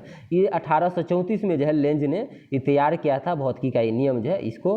और चुंबकीय क्षेत्र, ठीक है, अगर चुंबकीय क्षेत्र में बदलाव होगा तो किसी चालक में प्रेरित विद्युत धारा जो है उसकी दिशा ऐसी होगी कि विद्युत प्रेरित धारा और जो निर्मित चुंबक होगा वो प्रारंभिक चुंबक की तरह जो विरोध करेगा। ये ऊर्जा संरक्षण के नियम पे संबंधित है, ध्यान रखना। लेंज का नियम, लेंज का 2 नियम है, लेंज का प्रथम, लेंज का सेकंड नियम। प्लैंक स्थिरांक जो है वो क्या है? प्लैंक स्थिरांक, तो प्लैंक जो है कांस्टेंट जो है एक भौतिक जो है मतलब क्या नाम था उसका, वैज्ञानिक का नाम है, एक भी मिस्टेक हो रहा है मेरे दिमाग से। ये जो है इसका सही मान होता है 6.625 गुना 10⁻⁻34 जूल Hz-1, ठीक है। ये इसका सही है कि ये सार्वभौमिक स्थिरांक है क्योंकि इसका वैल्यू फिक्स है 6.62, ठीक है, गुना 10⁻⁴, इसीलिए इसको प्लैंक स्थिरांक को सार्वभौमिक स्थिरांक बोलते हैं। अगला क्वेश्चन 51 नंबर, निम्नलिखित में कौन सा रेगिस्तान नाइट्रेट के भंडार के लिए प्रसिद्ध है? सहारा, थार, अटाकामा या कलाहड़ी? सही आंसर क्या हो जाएगा इसका? सही आंसर इसका हो जाएगा कि अटाकामा। अटाकामा कौन सा कामा? अटाकामा रेगिस्तान अपने नाइट्रेट भंडार के लिए जाना जाता है, ध्यान रखिएगा, ठीक है। चलिए नेक्स्ट क्वेश्चन है कि भारत के मानक समय रेखा के संदर्भ में कौन से कथन जो है वो पे विचार करना, सही को चुनना है, सही कथन को चुनना है। यह रेखा 82 डिग्री पूर्वी डिग्री पश्चिमी देशांतर की मध्य स्थित है। यह रेखा भारत के 5 राज्य से होकर गुजरती है। सही आंसर क्या हो जाएगा? 5 गो राज्य तो है, सही है, लेकिन 82.5 डिग्री पूर्वी देशांतर होगा कि पश्चिमी देशांतर होगा? तो पूर्वी देशांतर होगा, तो ये गलत हो गया आपका, ठीक है। बाकी जो 5 राज्य कह रहा है वो बिल्कुल सही है आपका। वो 5 राज्य हम उत्तर प्रदेश, मध्य प्रदेश, छत्तीसगढ़, उड़ीसा, आंध्र प्रदेश, ठीक है। नेक्स्ट क्वेश्चन है, भारत नेपाल की सीमा के संदर्भ में जो विचल की चयन कीजिए। नेपाल के साथ सीमा साझा करने वाला भारतीय राज्य की संख्या 5 है, ठीक है, ये बिल्कुल सही है। नेपाल के साथ 5 राज्य लग रहे हैं, उत्तर प्रदेश, बिहार, उत्तराखंड, पश्चिम बंगाल, सिक्किम, ठीक है। अगला है कि नेपाल की सीमा जम्मू कश्मीर से भी लगती है, ठीक है। तो जम्मू कश्मीर से लगती है कि नहीं लगती है? तो ये जो है नहीं लगती है। जेके से लगती है, नेपाल की सीमा नहीं लगती है। उत्तर प्रदेश, बिहार, उत्तराखंड, पश्चिम बंगाल, सिक्किम, नेपाल कहाँ सिक्किम नहीं होगा। तो ये दूसरा नंबर गलत है। बिहार के 8 जिला नेपाल के साथ साझा करती है सीमा, तो नेपाल के साथ कितना साझा करती है बताइएगा आप लोग कमेंट करके। ये भी आपका स्टेटमेंट क्या है? गलत है, ठीक है। सही आंसर इसका क्या हो जाएगा? केवल और केवल 1, ठीक है। ये 8 गो नहीं होगा। 8 गो से कौन कौन है? झारखंड है, यूपी है, तो नेपाल से क्या हुआ बताइए, बिहार का जिला, ठीक है। नेक्स्ट क्वेश्चन है कि किस विलयन का pH मान 4 से 5 बदल जाए तब H+ आयन में सांद्रता में क्या होगा। 4 से 5 बदल रहे हैं तो उसके आयन की सांद्रता में क्या होगा, 10 गुना वृद्धि 1000 गुना की कमी आएगी। सही आंसर क्या होगा, 10 गुनी की कमी आएगी, 10 गुनी की कमी। 4 से 5 में बदल दिया जा रहा है, H+ आयन की सांद्रता क्या होगा, तो 10 गुना कम जाएगा। ध्यान रखिए, क्यों कि जो नीचे पावर कमाएंगे मतलब ऊपर जो पावर जाएगा वो तो माइनस में हो जाएगा, ठीक है। 1/10 होता है pH मान पर जो बढ़ता है उस हिसाब से, तो ये कम हो जाएगा। बिहार में सोमेश्वर की श्रेणी जो है ये क्या है, पार्श्वनाथ पर्वत श्रृंखला की पुरानी हिस्सा, राजमहल पर्वत श्रृंखला की पुरानी हिस्सा, खड़गपुर की पुरानी हिस्सा।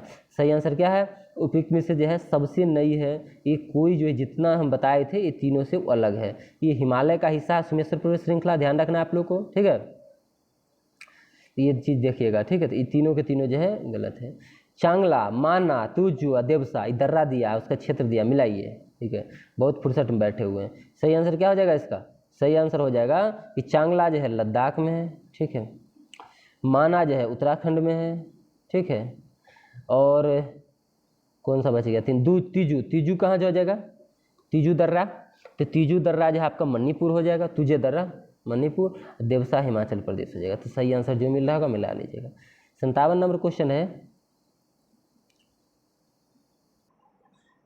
चलिए 57 नंबर जो क्वेश्चन है हम एक्सप्लेन ज़्यादा करेंगे, टाइम लगेगा, लेकिन टेंशन बिल्कुल नहीं लेना। एक बार जो वीडियो देख लिया, नोट कर लिए चीज़ें, तो समझ जाइए कि आपको हर दिन में 5 घंटा 10 घंटा जितना पढ़ते उतना हम 1-1.5 घंटा में आपको बता देंगे, ठीक है। तो चीज़ों को समझना ज़्यादा है। कह रहा रावी और चिनाब नदी के बीच जो द्वाब है उसको हम किस नाम से जानते हैं, तो रावी और चिनाब है, इस दोनों के बीच के द्वाब को कौन बोलते हैं, चाज द्वाब, रचना द्वाब, बारी द्वाब, विष्ट द्वाब। सही में आंसर इसका होगा रचना द्वाब, ठीक है। तो रचना द्वाब, तो चाज क्या है, विष्ट क्या है, बारी क्या है, किस किस नदी के बीच है, तो पहले तो रावी और चिनाब लिख लीजिए आप, रचना द्वाब, ठीक है। अब नेक्स्ट द्वाब आप पढ़िएगा, नेक्स्ट द्वाब हम बताते हैं, ठीक है। देखिए अगला है आपका कि रचना द्वाब जो है, रचना द्वाब के बाद चिनाब और झेलम में अगर जाते हैं तो हो जाएगा दोनों के बीच जो है उच्चाज द्वाब हो जाएगा, चाज, पहला नंबर ऑप्शन है ना। तो चिनाब और झेलम के बीच के इलाका को चाज द्वाब बोलते हैं, ठीक है। और ब्यास नदी और सतलज नदी के बीच अगर जाएंगे तो बिष्ट द्वाब आएगा, ब्यास और सतलज बिष्ट द्वाब। और ब्यास और रावी के बीच जाएंगे तो बारी द्वाब आएगा। तो चारों द्वाब का आंसर मिल गया। रावी और चिनाब क्वेश्चन था मेरा, वो हो गया रचना द्वाब, ठीक है, पहला क्वेश्चन का आंसर। अगर ऑप्शन पे जाते हैं तो चिनाब और जो झेलम है उसके बीच के इलाका को बोलते हैं द्वाब, कौन सा द्वाब, चाज द्वाब, ठीक है। तो ब्यास और झेलम और चिनाब, चिनाब और झेलम के बीच चाज द्वाब। अब नेक्स्ट था ब्यास और सतलज के बीच अगर जाते हैं तो यह बिष्ट द्वाब, ब्यास और सतलज बिष्ट द्वाब। और ब्यास और रावी के बीच जाते हैं तो बर्री द्वाब, चारों लिख लीजिए, ठीक है। अगला क्वेश्चन है कि अबरख पाया जाता है, अबरख जो है बिहार में किस जिले में पाया जाता है, जमुई, नवादा, गया, उपयुक्त में से एक से अधिक। तो सही आंसर क्या आएगा, एक से अधिक ही होगा। क्यों, क्योंकि अबरख जो है नवादा, जमुई, गया, नवादा, जमुई, गया तीनों जगह मिलता है और तीनों के तीनों ऑप्शन दे दिए हैं, तो एक से अधिक होना था, ठीक है। चूना पत्थर कहाँ मिलता है, तो रोहतास मुंगेर में मिलता है, कैमूर के इलाका में। बॉक्साइट मुंगेर कैमूर, रोहतास मुंगेर कैमूर में मिलता है, ठीक है। तो ये रोहतास मुंगेर कैमूर जो हम बताए हैं, चूना पत्थर और बॉक्साइट दोनों इस इलाका में मिलता है, ठीक है। सोना पूछ दे वर्तमान में बिहार में तो जमुई और पश्चिमी चंपारण मिलता है, कोयला जब भागलपुर में मिलता है, ये सब चीज़ याद रहना चाहिए। कल्याणपुर सीमेंट लिमिटेड जो है बिहार के किस जिला में, आज भी बिहार स्पेशल रात में जब कराए थे तो बताए थे कि इस पर अभी जो तलवारें लटकी हुई है, इसका सही आंसर जो है रोहतास हो जाएगा। कौन सा हो जाएगा, कल्याणपुर सीमेंट लिमिटेड बिहार के रोहतास जिला में, ध्यान रखना आपको, ठीक है। चलिए नेक्स्ट क्वेश्चन है आपका कि निम्नलिखित में सुरमा नदी घाटी किस क्षेत्र के राज्य में स्थित है, कर्नाटक, असम, केरल या उपयुक्त में से एक से अधिक। सही आंसर क्या हो जाएगा, सुरमा नदी घाटी कहाँ हो जाएगा, असम, कहाँ हो जाएगा, असम। ध्यान रखिएगा कि सुरमा नदी घाटी आपका जो है असम में है। और किस चीज़ के लिए जाना जाता है सुरमा नदी घाटी, तो पेट्रोलियम उत्पादक क्षेत्र है, ठीक है, ध्यान रखिएगा, पेट्रोलियम उत्पादक क्षेत्र है, ठीक है। अगर कहा जाए कि और कौन कौन सा है पेट्रोलियम उत्पादक क्षेत्र असम का, तो डिगबोई है, नहरकटिया है, माकूम है, सुरमा घाटी है, तो सुरमा घाटी असम हो जाएगा। कौन सा सिद्धांत जो है ब्रह्मांड की उत्पत्ति से संबंधित है, महाद्वीपीय विस्फोटन सिद्धांत, प्लेट विवर्तनिक सिद्धांत, महाविस्फोटन सिद्धांत। सही आंसर क्या हो जाएगा भाई, महाविस्फोटक सिद्धांत। महाविस्फोटक सिद्धांत जो है इसका सही आंसर हो जाएगा ब्रह्मांड की उत्पत्ति का, ठीक, उत्पत्ति।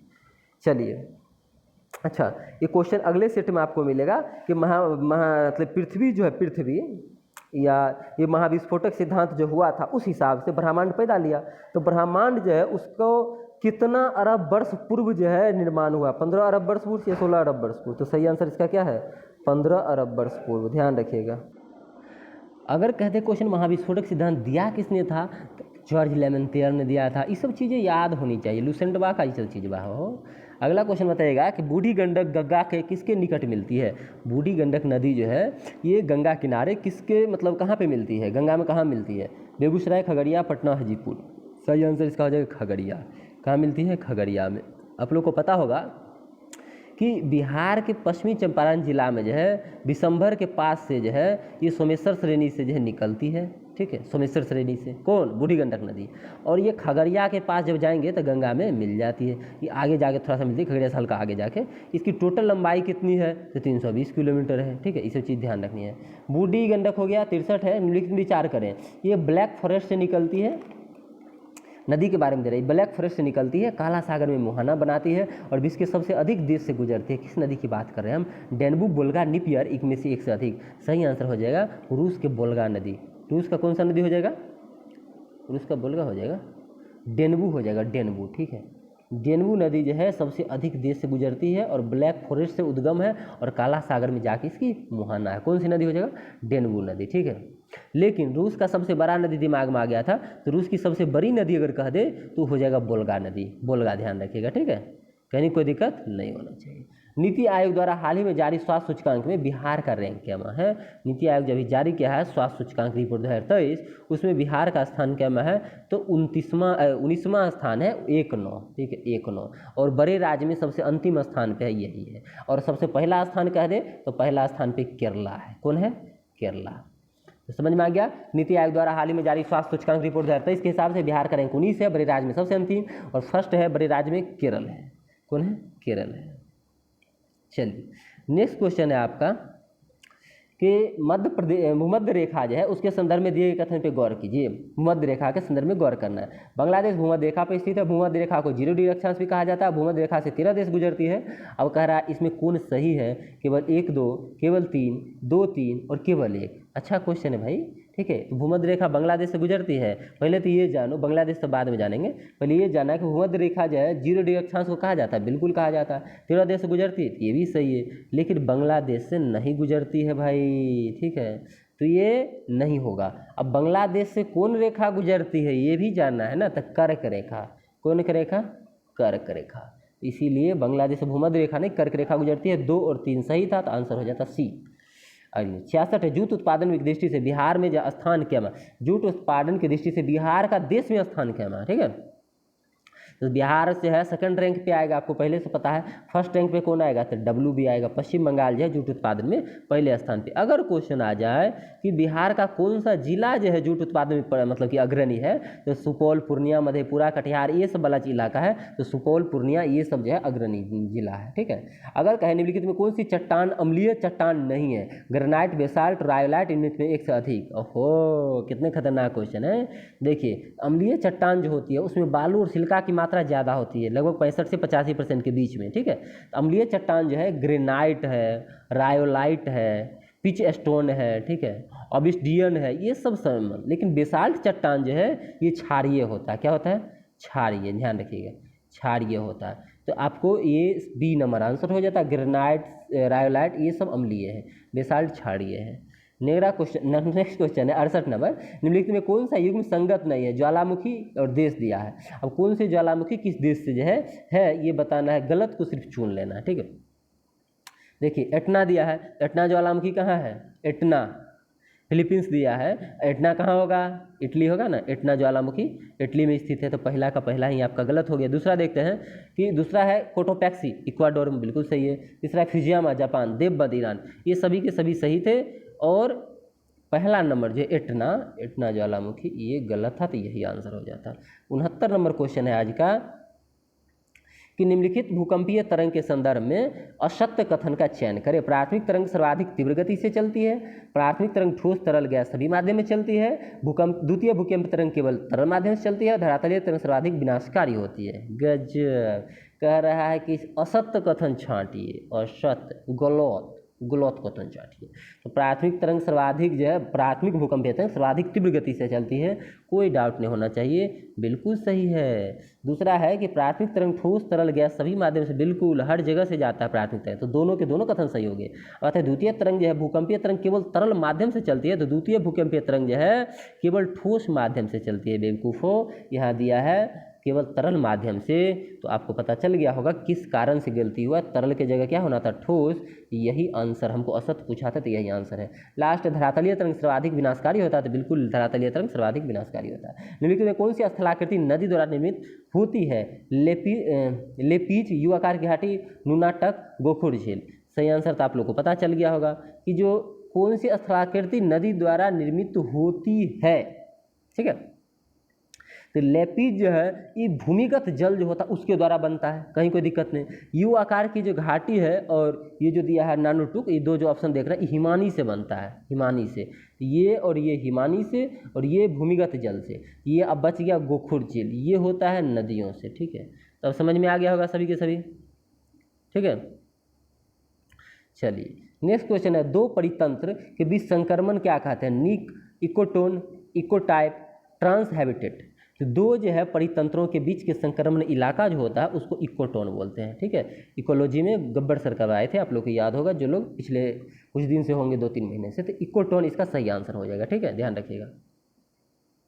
अगला क्वेश्चन है आपका कि दिए गए कथन पे विचार कीजिए। सू नहर इरी झील और ओंटारियो झील से जुड़ती है। स्टाइलिन नहर कनाडा में स्थित है। केवल न तो एक सही, न दो सही, एक दो दोनों, केवल एक, केवल दो। सही आंसर इसका क्या हो जाएगा? सही आंसर हो जाएगा एक और दो दोनों। एक और दो दोनों ये गलत है, न तो एक गलत मतलब कि सही है, न दो सही है, ठीक। अब कई से सो सुनिए, ठीक है। दोनों गलत है कि सू नहर जो सुपीरियर झील और हुरन झील से जोड़ती है, तो सू नहर या इरी झील दिया और ओंटारियो झील दिया, गलत हुआ। सू नहर सुपीरियर को हुरन झील से जोड़ती है, तो पहला गलत है। दूसरा कह रहा है स्टाइलिन नहर जो है कनाडा में स्थित है। स्टाइलिन नहर जो है यूरोप में है और बेसाल्टिक सागर और आर्कटिक सागर को जोड़ती है स्टाइलिन नहर। ये जो है स्टाइलिन नहर यूरोप में है, कनाडा ले जा रहा है, तो ये अमेरिका में है, तो ये गलत हो जाएगा। तो 72 का एक और दो दोनों असत्य था। यहाँ पे एक नौ तो एक नौ दो नहीं मारना, असत्य पूछा था, इसलिए हमको ये मानना पड़ेगा। 73 नंबर क्वेश्चन है आपका, निम्नलिखित में मिलान कीजिए। हाजदा पाकिस्तान, अफरीदी है, इकरा है, हक्का है। अच्छा, ऐसे मिलान करना है, ओ ठीक है। तो हाजदा कहाँ का है? सबसे पहले आइए, हाजदा जनजाति जो तंजानिया का है। कहाँ का है? तंजानिया का है। दूसरा है अफरीदी। अफरीदी जनजाति कहाँ का है? तो शाहिद अफरीदी कहाँ के? पाकिस्तान के, तो पाकिस्तान का है। तो एक का दो और दो का एक, चलिए एक का दो और दो का एक, दो गो में बी और डी में मिल रहा है। चलिए नेक्स्ट देखते हैं आप लोग को एकरा और हक्का के बारे में। एकरा जनजाति कहाँ की? एकरा ब्राज़ील की है, तो ब्राज़ील यानी 3 का 4, तो 3 का 4, तो 2 नंबर ऑप्शन मिल रहा है ना, और 4 का 3। सही आंसर हो गया, पता चल गया, ये हो गया आपका, ठीक है। 73 का 2। तो हाजदा हो गया आपका तंजानिया, अफरीदी पाकिस्तान, इकरा हो गया ब्राज़ील और हक्का हो गया चीन, ठीक है। चलिए नेक्स्ट क्वेश्चन है आप लोग का 74 नंबर कि बिहार बजट में 2023-24 में विकास दर जो है वो कितने सूत्र दिए गए हैं? अच्छा, बहुत अच्छा क्वेश्चन, गजब। बिहार बजट 2023-24 के विकास के कितने सूत्र बताए हैं? 10, 8, 12, 7, ये आपके ऑप्शन हैं, ठीक है। तो 2023-24 में जो बजट आया है उसमें जो है 10 सूत्र जो है वो 10 सूत्र बताया गया है कि विकास के। अब कौन कौन है एक एक हम पढ़ देते हैं, आप लोग सुन लीजिएगा। युवा और रोजगार, सतत महिला सशक्तिकरण, अल्पसंख्यक कल्याण, पुलिस बल का सुदृढ़ीकरण और आधुनिकीकरण, कृषि और ग्रामीण विकास, हरित विकास, अवसंरचना और औद्योगिक विकास, शहरी विकास, स्वास्थ्य क्षेत्र, औद्योगिक विकास। ये 10 के 10 स्टेटमेंट है। तो बिहार बजट 23-24 के विकास के लिए 10 सूत्र हैं। 75 है, बिहार आर्थिक सर्वेक्षण 2022-23 के अनुसार बिहार में राष्ट्रीय उच्चा पथ की कुल लंबाई कितना है? मतलब नेशनल हाईवे कितने हैं किलोमीटर? 59-77, 36-38, 60-65 या 56-88। सही आंसर क्या हो जाएगा इसका? सही आंसर इसका हो जाएगा 59-77 किलोमीटर। कितना किलोमीटर? 59-77। बिहार में राजपथ की लंबाई कितना होगा? राष्ट्रीय उच्च पथ 59-77 किलोमीटर। 16 महाजनपद जो था उसके दायरे में दिए गए कथन है, उसमें कह रहा है कि कथनों पर गौर कीजिए और कथन सही है इसको चुनिए। तो इनमें जनपद जो है, जनपद महाजनपद में अंक की राजधानी चंपा या मालिनी थी। पहला, ठीक है, सही थी। मल्ल महाजनपद देवरिया जनपद के आसपास के क्षेत्र में था, ये भी सही है भाई। तो दोनों के दोनों सही लग रहे हैं हमको, तो दोनों के दोनों सही हैं, ठीक है, दोनों के दोनों। अंग महाजनपद जो है वो चंपा और मालनी राजधानी थी, पता है वर्तमान में भागलपुर मुंगेर का इलाका इसमें आता है, ठीक है। और मल्ल महाजनपद जो था ये पूर्वी उत्तर प्रदेश के इलाका में है, तो देवरिया इधर ही पड़ता है। इसकी भी दो राजधानी थी, किसकी, मल्ल महाजनपद की। कौन कौन थी, तो एक थी पावा और दूसरी थी कुशानीरा, ठीक है, ये दोनों राजधानियाँ थी। और चंपा और मालनी अंग की, यानी भागलपुर वाला इलाका। कुंवर सिंह राजपूत के किस वंश से थे, परमार, चौहान, तोमर या इनमें से कोई नहीं। सही आंसर हम लोग बताएं कि परमार वंश के थे, ठीक है। ये जो है कहाँ के थे, टेलीग्राम में बताए हैं। यहाँ पर इसकी कौन आई, खुद आए, इनके पिताजी आके बसे थे, ठीक है। और किस कहाँ के वंशज थे और कहाँ आके बसे, कहाँ के जागीरदार बने, तो आप बता ही सकते हैं। 78 नंबर क्वेश्चन है आज का कि विराट रामायण मंदिर का निर्माण कहाँ किया जा रहा है, पूर्वी चंपारण, पश्चिमी चंपारण, सीतामढ़ी, दरभंगा। सही आंसर क्या हो जाएगा, पूर्वी चंपारण। कहाँ किया जा रहा है, पूर्वी चंपारण, ठीक है। कौन करवा रहा है, सबसे बड़ा इंपॉर्टेंट क्वेश्चन हो गया कि पटना का महावीर ट्रस्ट जो है, महावीर मंदिर ट्रस्ट, उसके द्वारा ये विराट रामायण मंदिर का निर्माण करवाया जा रहा है। तो हमारे बातों पे ध्यान दीजिएगा, बहुत सारा चीज़ यूँ सॉल्व हो जाएगा, यूँ हवा में। 69 है, कथन है और कारण है, स्टेटमेंट है और रीजन है। दो स्टेटमेंट रीजन है, और ये बहुत ही खतरनाक टाइप क्वेश्चन है, रीजनिंग टाइप क्वेश्चन है, ठीक है। तो वैदिक साहित्य में मगध को अपवित्र माना गया है, पहला स्टेटमेंट, ठीक। वैदिक साहित्य में मगध को अपवित्र माना गया है, बिल्कुल सही है, ठीक है। अब क्यों माना गया बाद में बताएंगे, पहले हम रीजन पढ़ लेते हैं। मगध सभी महाजनपद में सर्वाधिक शक्तिशाली थी। तो बताओ, ये भी कहीं कोई दिक्कत की बात है कि लास्ट में जो है सबसे ज़्यादा शक्तिशाली जो है मगध ही लास्ट में निकला, तो दोनों सही है। अब मगध को अपवित्र माना जाता था, इसीलिए जो है सबसे ज़्यादा शक्तिशाली था। अब स्टेटमेंट के हिसाब से आंसर में आएंगे ना, तो ए आर दोनों सही है, सही तो है। आर ए की व्याख्या कर, ए जो है स्टेटमेंट रीजन की व्याख्या करता है, नहीं करता भाई। अपवित्र था इसीलिए शक्तिशाली था, या सर्वाधिक शक्तिशाली था इसीलिए अपवित्र था, तो गलत हो गया। पर ए आर दोनों सही है, और आर जो है ए की व्याख्या नहीं करता है, तो आर ए की व्याख्या नहीं करता, बिल्कुल शक्तिशाली था इसी कारण से अपवित्र ही था। तो ये सही हो गया आंसर आपका, ठीक है, बी नंबर। अब बताते हैं, मगध को जो है वैदिक साहित्य में अपवित्र कहा गया क्योंकि लंबे समय तक यहाँ पर जो आर्यों की संस्कृति का प्रभाव जो है नहीं पड़ा, ठीक है। आर्य लोग जो आए यहाँ पर नहीं रहे और वो अलग रहे, इसलिए वैदिक साहित्य आर्यों का साहित्य है, तो उसने बताया कि ये जो अपवित्र जगह है। गधा लोग कहीं का। मगध सबसे ज़्यादा शक्तिशाली हुआ था, ये तो आपको पता ही था, शुरू में नहीं था, बाद में बन गया। बिहार विद्यापीठ के प्रथम कुलपति कौन थे, बिहार विद्यापीठ के प्रथम कुलपति कौन थे। बिहार विद्यापीठ की स्थापना कब हुई थी, तो 1921, कहते में 1921 में। अब 4 ऑप्शन हैं, ब्रजकिशोर प्रसाद, मौलाना मजरूल हक, राजेंद्र प्रसाद, कुंवर सिंह। सही आंसर क्या हो जाएगा, ब्रजकिशोर प्रसाद को बिहार विद्यापीठ जो है, बिहार विद्यापीठ कॉलेज जो कहिए, उसके प्रथम जो है कुलपति बनाया गया था, ध्यान रखिएगा। इसकी स्थापना कहाँ हुआ था, तो बिहार विद्यापीठ की स्थापना पटना में हुआ था, 1921 में हुआ था, गांधी जी किए थे। इसमें किन्हीं को कोई दिक्कत नहीं होना चाहिए, ठीक है। चलिए नेक्स्ट क्वेश्चन की तरफ। अगला क्वेश्चन है, अच्छा ये कुलपति पूछा था, एक अगर कुलाधिपति होता है, कुलाधिपति,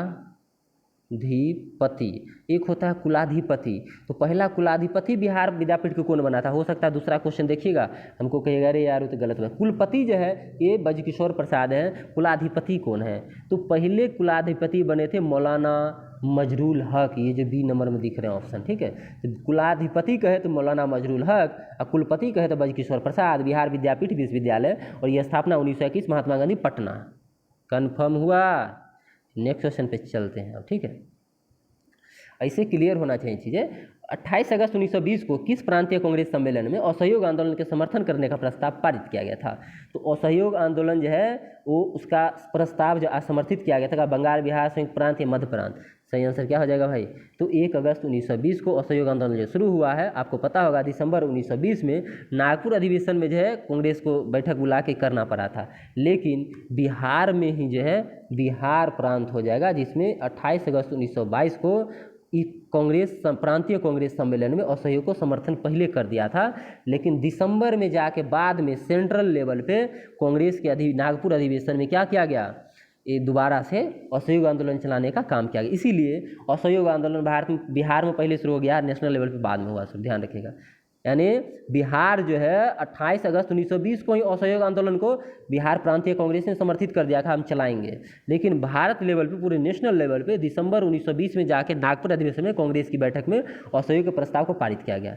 यहाँ कहाँ अगस्त खत्म हो रहा है, कहाँ दिसंबर में, ठीक है, पहले ही हो गया था बिहार में। यही पूछ रहा था किस प्रांत ने कर दिया था। और ऐसे शुरू कब हुआ था, तो 1 अगस्त 1920 को। क्वेश्चन आता है कि किस स्वतंत्रता सेनानी ने असहयोग आंदोलन को शुरू होते तो देखा लेकिन खत्म होते नहीं देखा। कमेंट सेक्शन में, कमेंट सेक्शन में आसान चीज़ें कमेंट सेक्शन में बतानी है। अब कह रहा तुगलक वंश का जो है पहला शासक कौन था। अच्छा गजब, तुगलक वंश का पहला शासक कौन था? तो तुगलक वंश का पहला शासक जो है आपका गयासुद्दीन तुगलक। कौन तुगलक? गयासुद्दीन तुगलक। और तुगलक वंश की जो है स्थापना कब से कब तक रही है, बताइएगा आप लोग कमेंट करके।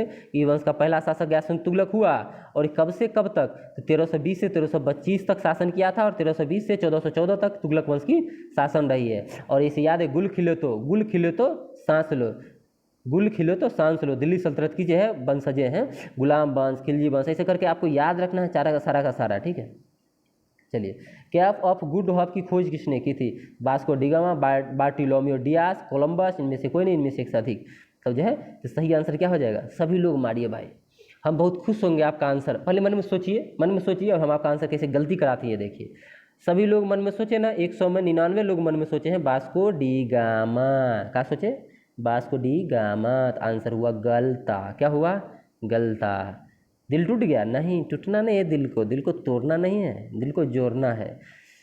1487 में ही पुर्तगाली नाविक थे जिसका नाम था बार्टोलोम डियास, ठीक है, बार्टोलोम डियास। वो जो है अफ्रीका में केप ऑफ गुड होप का जो है चक्कर लगा रहा था अफ्रीका में, ठीक है, और वो पूर्वी तट पर पहुंच गया था।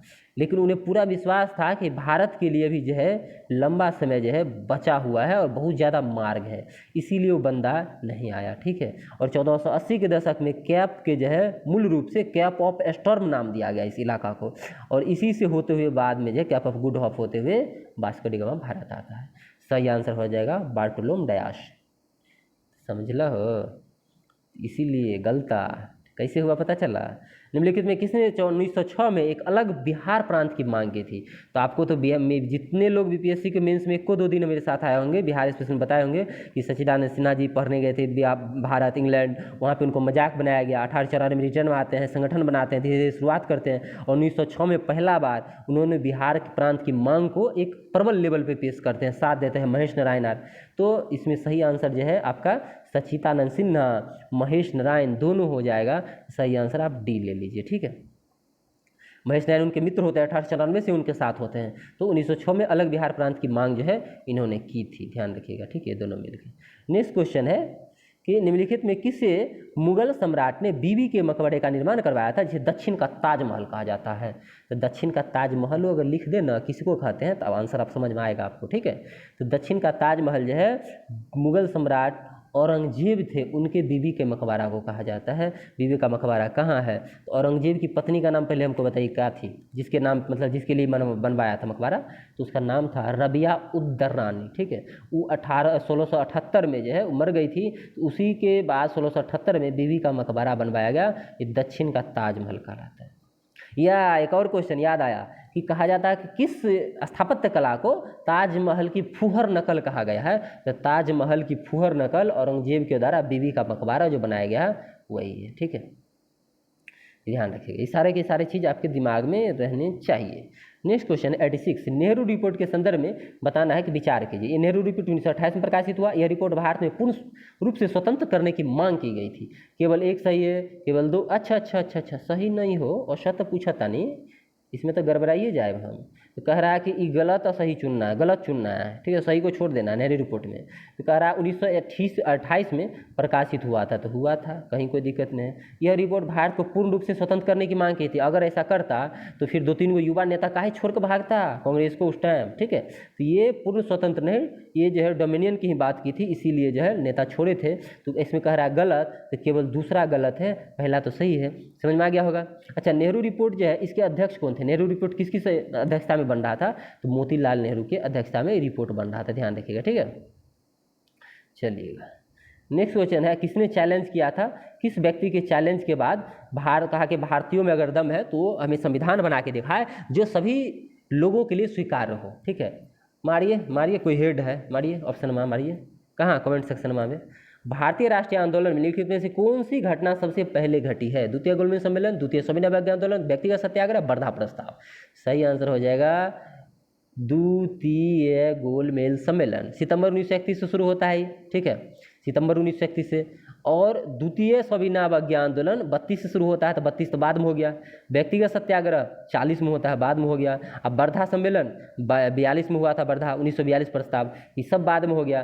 पहले द्वितीय गोलमेज सम्मेलन होगा, तो द्वितीय गोलमेज सम्मेलन आंचल। नेक्स्ट क्वेश्चन है आपका कि निम्नलिखित में कौन सी घटना लॉर्ड कैनिंग के समय नहीं हुई थी? कैनिंग वायसराय नहीं था उस टाइम भारत का। 1857 का विद्रोह, मुंबई मद्रास कलकत्ता विश्वविद्यालय की स्थापना, प्रथम दिल्ली दरबार का आयोजन, इनमें से कोई नहीं। 4 ऑप्शन है, ठीक है, जैसा पैटर्न पूछेगा। तो प्रथम दिल्ली दरबार का आयोजन कब हुआ है बेवकूफ़ो? बताओ। प्रथम दिल्ली दरबार का आयोजन लॉर्ड लिट्टन के समय 1877 में हुआ था। तो ये तो आप मारो नहीं इसको आंसर, ठीक है, 1877 लिट्टन के समय हुआ था। तो ये तो नहीं हुआ कैनिंग के समय। मद्रास जो है 1857 का विद्रोह जो है ये आपका हो गया कैनिंग के समय, ठीक है। भारत का जो है, भारत का पहला वायसराय लॉर्ड कैनिंग ही बना था, और 1856 से 62 तक ये रहा था। इसी के बीच में 1857 की क्रांति हुई थी, ठीक, कोई दिक्कत। और 1857 के जो विद्रोह हुआ था उसके बाद तीनों विश्वविद्यालय बना, मद्रास, मुंबई और कलकत्ता विश्वविद्यालय, ठीक है। विधवा पूर्ण विवाह अधिनियम भी इसी के समय आया था, बहुत सारी चीज़ें हुई थी। हाल ही में एक देश का चुनाव, एक देश एक चुनाव के लिए गठित कमेटी के अध्यक्ष कौन है? वही अपने रामनाथ कोविंद जी, ठीक है। तो रामनाथ कोविंद जो पूर्व राष्ट्रपति हैं वो अध्यक्ष हैं। टोटली 8 सदस्य होगा इस कमेटी में, एक अध्यक्ष और 7 अन्य सदस्य होंगे, टोटल 8 लोग होंगे, ठीक है। अगर इससे भी अगर आगे चल के क्वेश्चन आ जाए कि कौन कौन लोग होंगे, अरे भाई साहब, फिर ऑप्शन लीजिएगा। अपना मोटा भाई होगा, अपना मोटा भाई होगा रामनाथ कोविंद, मोटा भाई मतलब क्या? गृह मंत्री अमित शाह जी, ठीक है। और अधीर रंजन चौधरी, कांग्रेस के बड़े नेता हैं, अधीर रंजन चौधरी, गुलाम नबी आज़ाद, NK सिंह, ठीक है, सुभाष सुनी कश्यप शायद नाम है उनका, और हरीश साल्वे, संजय कोठारी, ये सभी लोग होंगे। ये लोगों की समिति होगी। तो 8 सदस्यीय है, एक अध्यक्ष है, 7 अन्य सदस्य। बिहार का पहला अंग्रेजी दैनिक कौन था? The Bihar Herald, Bihar times, search light, the Patna times. सही आंसर क्या होगा? सही आंसर हो जाएगा, बताए हैं बिहार स्पेशल में, Bihar Herald, the Bihar Herald, पहला दैनिक अंग्रेजी, साप्ताहिक नहीं। इसका प्रकाशन कौन किया था? 1875 में गुरु प्रसाद सेन, 1875 द बिहार हेराल्ड का गुरु प्रसाद सेन, ध्यान रखना। चलिए, अच्छा, मदरलैंड कह दे तो मदरलैंड का प्रकाशन मजरूल हक के द्वारा, ठीक है। ये सब याद रखना, 2-4 को। द बिहार या द बिहार टाइम्स, बताइए 2-4 को, क्योंकि पूरा हम पत्रिका पूरा टेलीग्राम पे कराए थे, हिंदी का, इंग्लिश का, फिर उर्दू का, सबका करा दिए थे, ठीक है। किसका नाम बदल के क्या कर दिया गया, वर्तमान में जो पत्रिका वो पहले क्या थी, अभी जो आप देखते हैं पत्रिका, हिंदुस्तान टाइम्स, नव भारत, जागरण, सबका बताए थे, ठीक है। 51वें निम्नलिखित से सन्यासी विद्रोह का क्षेत्र क्या है? असम, आंध्र प्रदेश, बंगाल, कश्मीर। तयंत्र क्या होता है? बंगाल। सही आंसर आपका हो जाएगा बंगाल। सन्यासी विद्रोह का क्षेत्र था बंगाल। कब हुआ था विद्रोह? 1763 से 1800 के बीच सन्यासी विद्रोह हुआ था, ध्यान रखना है, बंगाल के इलाका में। इस समय वायसराय कौन था जो इसको दबा दिया था? तो बारन हेस्टिंग्स थे जो सन्यासी विद्रोह को दबा दिए थे। क्वेश्चन सबसे ज़्यादा पूछा गया है कि सन्यासी विद्रोह का चर्चा कहाँ मिलता है? तो बिक्रम चंद्र चटर्जी का उपन्यास है आनंद मठ, उसमें मिलता है। 92 नंबर क्वेश्चन है कि निम्नलिखित में जो है संगत नहीं है उसको छांटना है भाई। समाचार पत्र और उसके संपादक दिया है इंडिया हेराल्ड, सबसे पहले कौन सा हेराल्ड? इंडिया हेराल्ड, और दिया Jawaharlal Nehru. Oh my God, ये तो गलता हो गया। इंडिया हेराल्ड के संपादक है हेम्प्रेज, अंग्रेजी भाषा का समाचार पत्र था, ध्यान रखना है, और ये मद्रास से प्रकाशित होता था, ठीक, ध्यान रखना है। इंडिया हेराल्ड है। अगर होता नेशनल हेराल्ड, यहीं पे नेशनल हेराल्ड, तब होता जवाहरलाल नेहरू। क्या होता? जवाहरलाल नेहरू। इंडिया हेराल्ड और नेशनल हेराल्ड में थोड़ा सा फर्क है। इंडिया हेराल्ड के संपादक हेम्प्रेज हैं और नेशनल हेराल्ड के संपादक जवाहरलाल नेहरू हैं, दोनों में अंतर है, समझ आइए। एडवोकेट बिशन नारायण, सही है। वॉइस ऑफ इंडिया दादा भाई नौरोजी, दिग्दर्शन JC मार्सेसन। तो आप लोग 2 चीज़ हम समझाए, इंडिया हेराल्ड के हेम्प्रेज, GL नेहरू किसके हैं? नेशनल हेराल्ड के, दोनों लिख लीजिए, काम तमाम। बाकी 3 नीचे वाले advocate Bishan Narayan, voice of India दादा भाई नौरोजी, दिग्दर्शन JC मार्सेसन, सही है। 93 है, शिक्षा पर गठित आयोग को गठन के होने से क्रम को व्यवस्थित कीजिए। अच्छा, कौन पहले कौन बाद में, उसके बाद कौन? तो हंटर शिक्षा आयोग सबसे पहला ऑप्शन। दूसरा सेडलर, तीसरा राधा कृष्णन, चौथा सार्जेंट। तो हंटर शिक्षा आयोग जो बना था 1882-83 में बना था। उसके बाद सेडलर आयोग बना था 1917 से 19 के बीच में, 1917 में बना था और 19 में शायद रिपोर्ट दिया था। शिक्षा की जो सार्जेंट आयोग जो है, सार्जेंट आयोग, ये 1944 में बना था और राधा कृष्णन आयोग जो है 1948 में बना था, 49 में रिपोर्ट दिया था। तो 1 2 4 3 सही आंसर हो जाएगा बी। क्या हो जाएगा? बी। बिहार में कृष्ण समाज, रामकृष्ण समाज, क्या पढ़ रहे हैं हम, कौन सा नशा किए हैं पता नहीं चल रहा है। बिहार में रामकृष्ण समाज की स्थापना किसने की? डॉक्टर ज्ञानेंद्र नाथ, केदारनाथ बनर्जी, मौलाना मजरूल हक, बाबाजी ठाकुर दास, थई अंतल होदा, बाबाजी ठाकुर दास। 1906-07 में बाबाजी ठाकुर दास ने रामकृष्ण समाज की स्थापना पटना में की थी, रामकृष्ण सोसाइटी की स्थापना पटना में की थी और उन्होंने द मदरलैंड का प्रकाशन शुरू किया। अभी तुरंत बताए थे आप लोग को। नेक्स्ट क्वेश्चन है 95। हंसते खेलते चलिए 150 के 150 को खींच देते हैं ऐसे जैसे एक झटके में काम हो गया। बिहार के किस व्यक्ति को महापंडित कहा जाता? गजब यार, गजब गजब। महापंडित, कौन सा पंडित? महापंडित। किसको कहा जाता? श्री कृष्ण सिंह, राहुल संकीर्त्यान, श्याम नंदन मिश्रा। हो जाएगा राहुल संकीर्त्यान।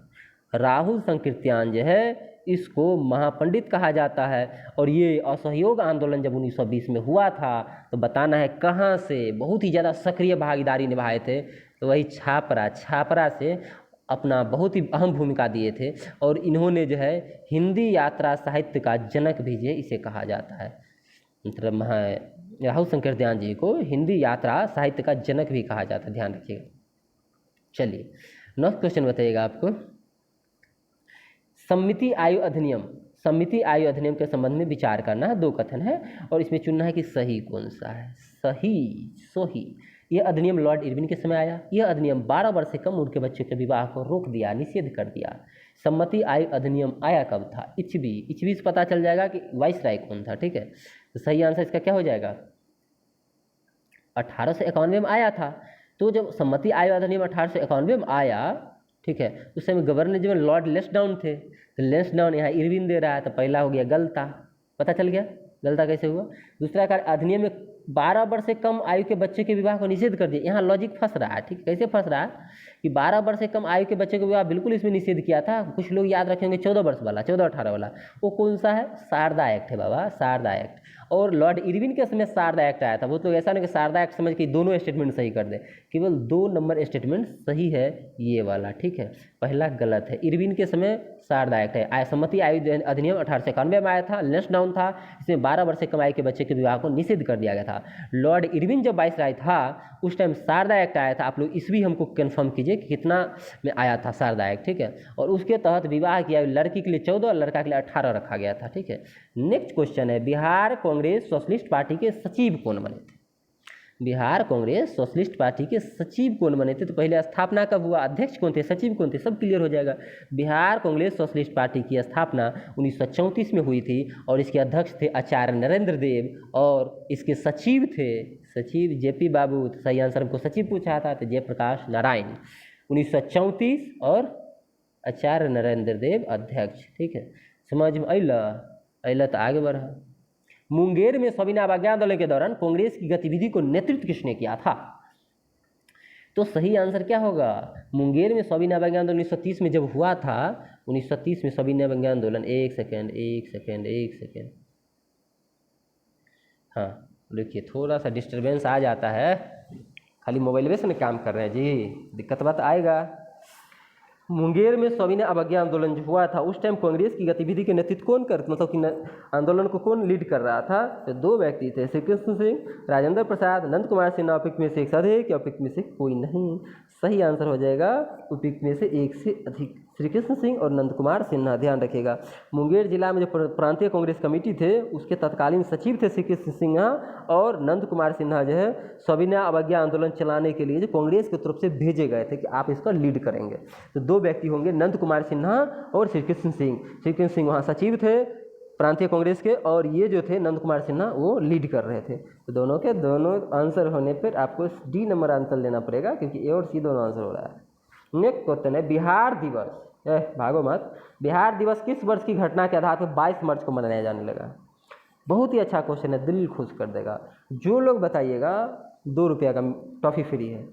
बिहार दिवस किस वर्ष के घटना के आधार पर 22 मार्च मनाने लगेगा? 1912, 1936, 1857, 1937। मेरा बस चलता 2 ऑप्शन देते, 1857 हटा देते, 1932 देते, 1937 हटा देते, 1934 देते, और 80% लड़का गलत करता। ठीक है, क्यों समझ गए होंगे लोग। ठीक है, बिहार दिवस जो है 22 मार्च को मनाया रहा है क्योंकि 1912 में बिहार को बंगाल प्रेसिडेंसी से अलग किया गया था इसी डेट में 22 मार्च को। 1912 आंसर होगा। ठीक है, लास्ट क्वेश्चन है 100 नंबर। नहीं 50 क्वेश्चन और है भाई, ऐसे कैसे? निम्नलिखित में कौन सी युग्म जो है ये संगत नहीं है? बंगाल विभाजन 1905, हंटर कमेटी 1920, खेरा सत्याग्रह 1918, सैंडर्स कहते हैं 1928। तो ये आपको हंटर कमेटी 1920 जो दिख रही है ये गलत है। हंटर कमेटी का गठन अक्टूबर 1919 में हुआ था जब जलियांवाला बाग हत्याकांड होने के बाद सरकार के दबाव पड़ी तब सरकार बनाया। बंगाल विभाजन 1905 हुआ, गुड।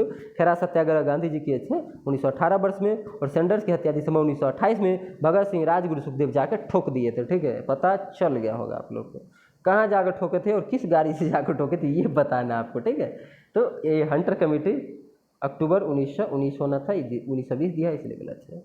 नेक्स्ट क्वेश्चन है 101। बिहार के ऐतिहासिक विवरण के संदर्भ में निम्नलिखित कथन को असत्य कथन को चुनना है। बिहार के ऐतिहासिक विवरण के संदर्भ में निम्नलिखित कथन में असत्य कथन को चुनना है। बिहार के भौगोलिक क्षेत्र का प्रथम बार सतपथ ब्राह्मण में उल्लेख मिलता है। यानी बिहार का भौगोलिक चित्र जो है क्षेत्र सतपथ ब्राह्मण में दिया गया है। बिहार को जो है ऋग्वेद में कीटक कहा गया है, कीकट। और मगध महाजनपद का उल्लेख सबसे पहले यजुर्वेद में मिलता है, फिर से एक शादी से कोई नहीं। कह रहा गलती चुनिए, पहले इस पे ध्यान देना, बीपीएससी यही गलती कर देता है। अब चुनिएगा आप, सही मारने के चक्कर में रहिएगा, क्वेश्चन पूछ रहा गलत तो हो जाइएगा गलत।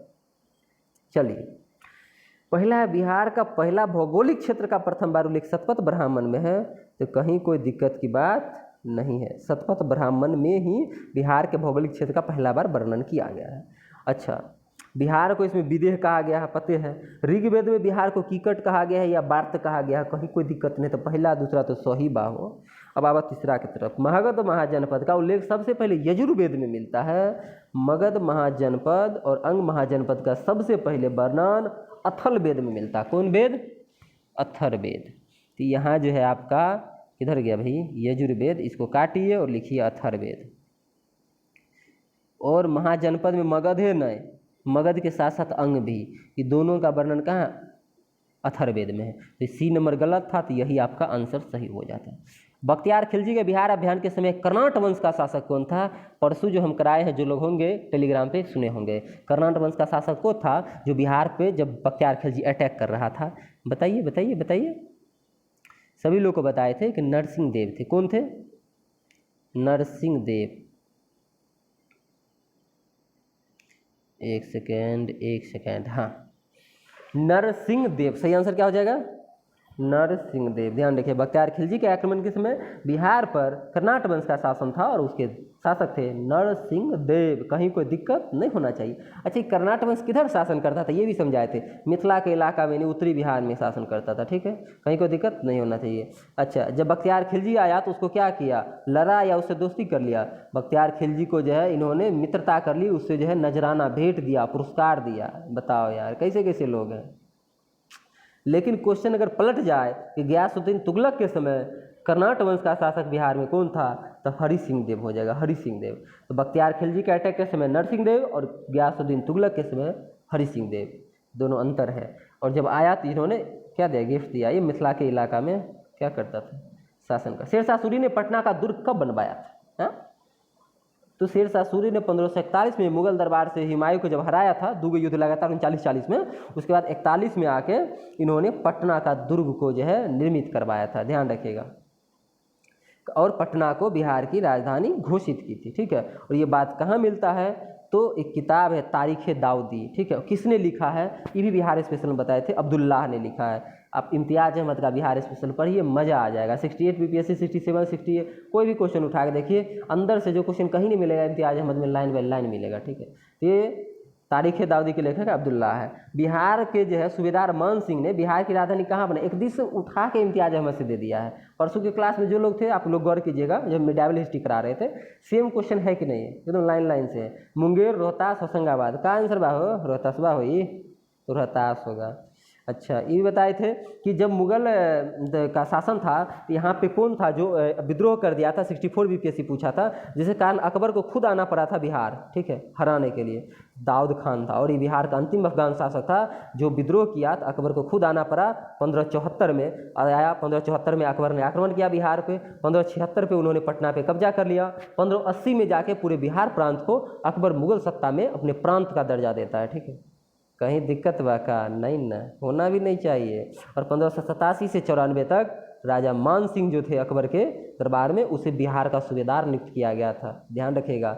और ये मान सिंह ही बिहार की राजधानी रोहतास बनाई थी, रोहतास बनाई थी। कहीं कोई दिक्कत, समस्या, तकलीफ नहीं होनी चाहिए। हम अभी क्वेश्चन करा रहे हैं तो क्वेश्चन के हिसाब से ही चलेंगे। 105 है, बिहार में नोनिया विद्रोह किस वर्ग द्वारा किया गया था? गजब, नोनिया विद्रोह किस वर्ग द्वारा किया गया था? सन्यासी वर्ग, सोरा उत्पादक वर्ग, जूटी उत्पाद वर्ग, इनमें से कोई नहीं। तो सही आंसर क्या हुई हो?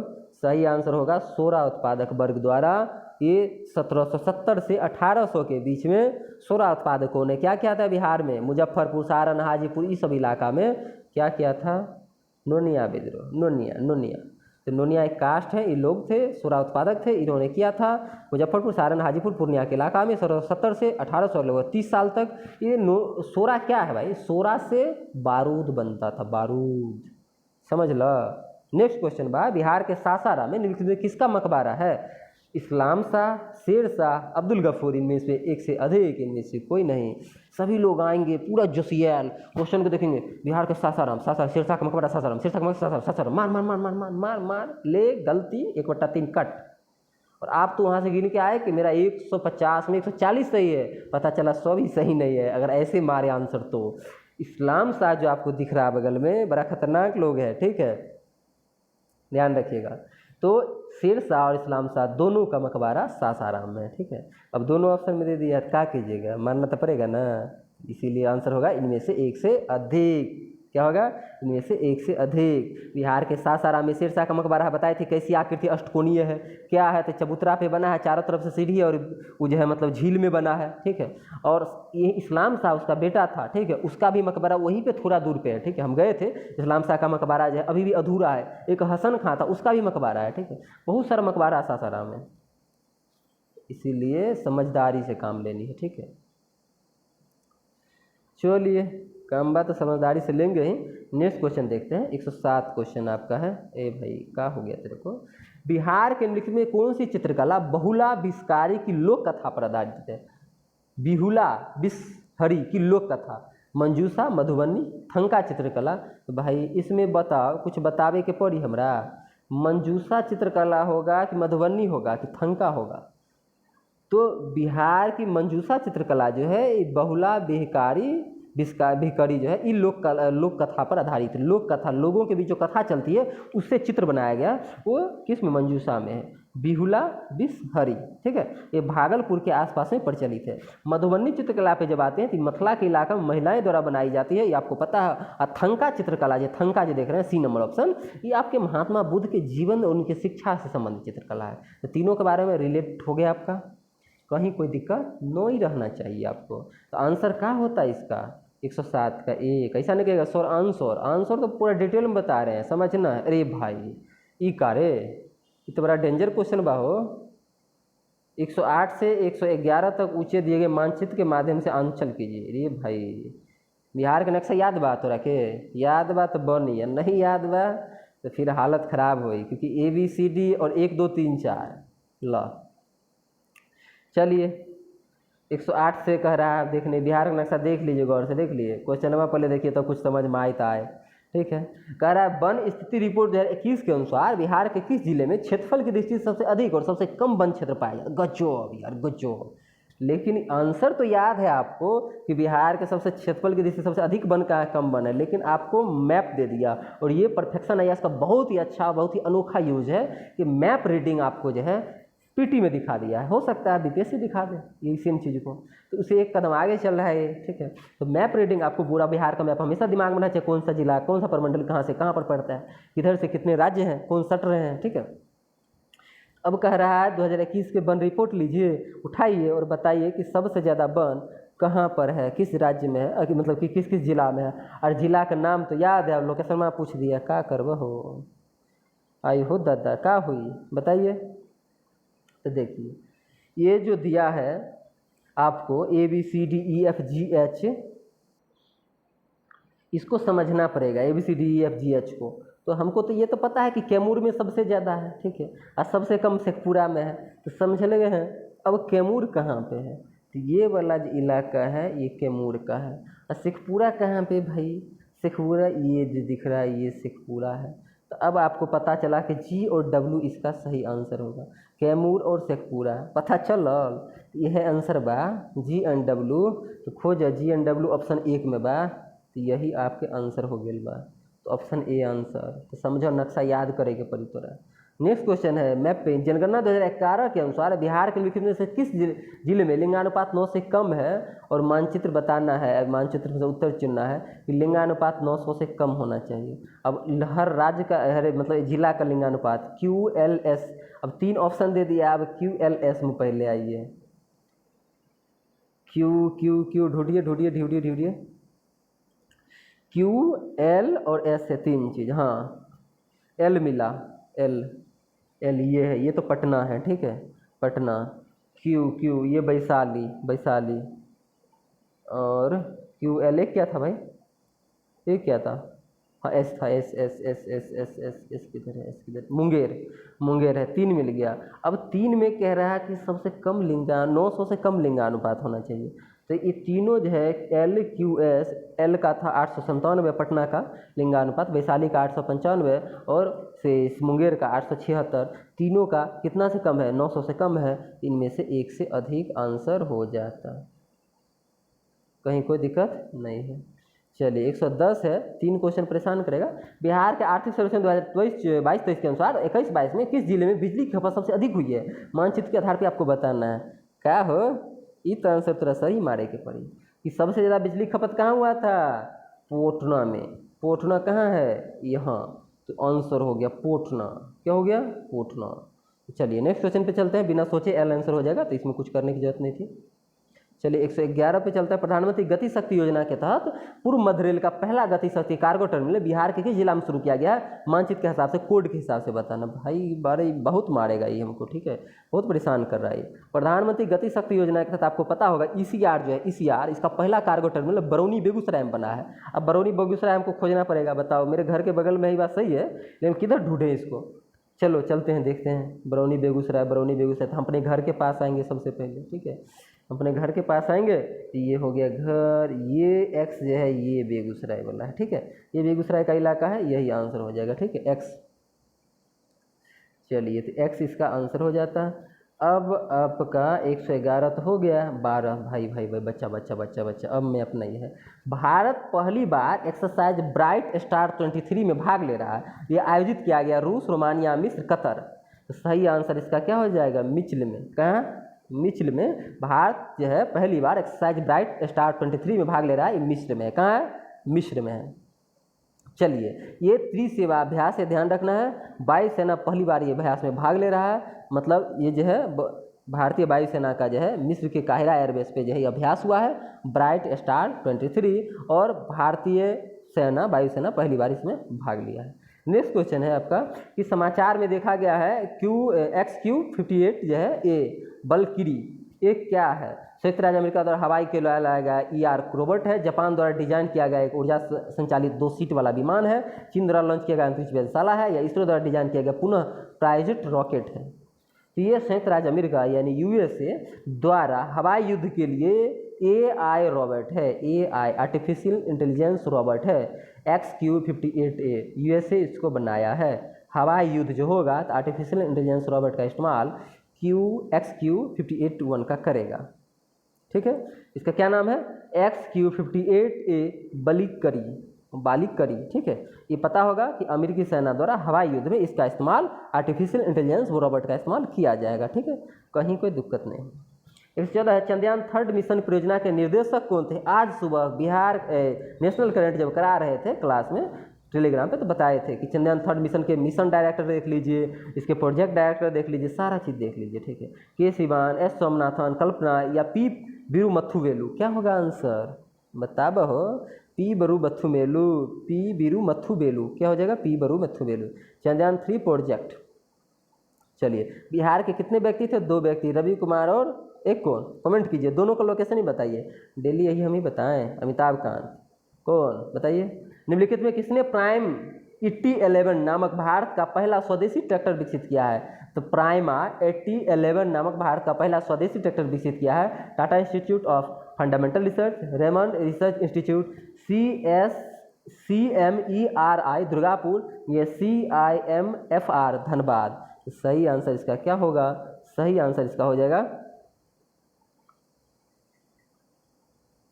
अच्छा 115 छूट गया, ओहो हो, एक क्वेश्चन छूट गया, कोई बात नहीं, कोई बात नहीं, करा देते हैं। पहले इसको देख लेते हैं, ठीक है। तो ये जो है आपका किसके द्वारा बनाया गया है?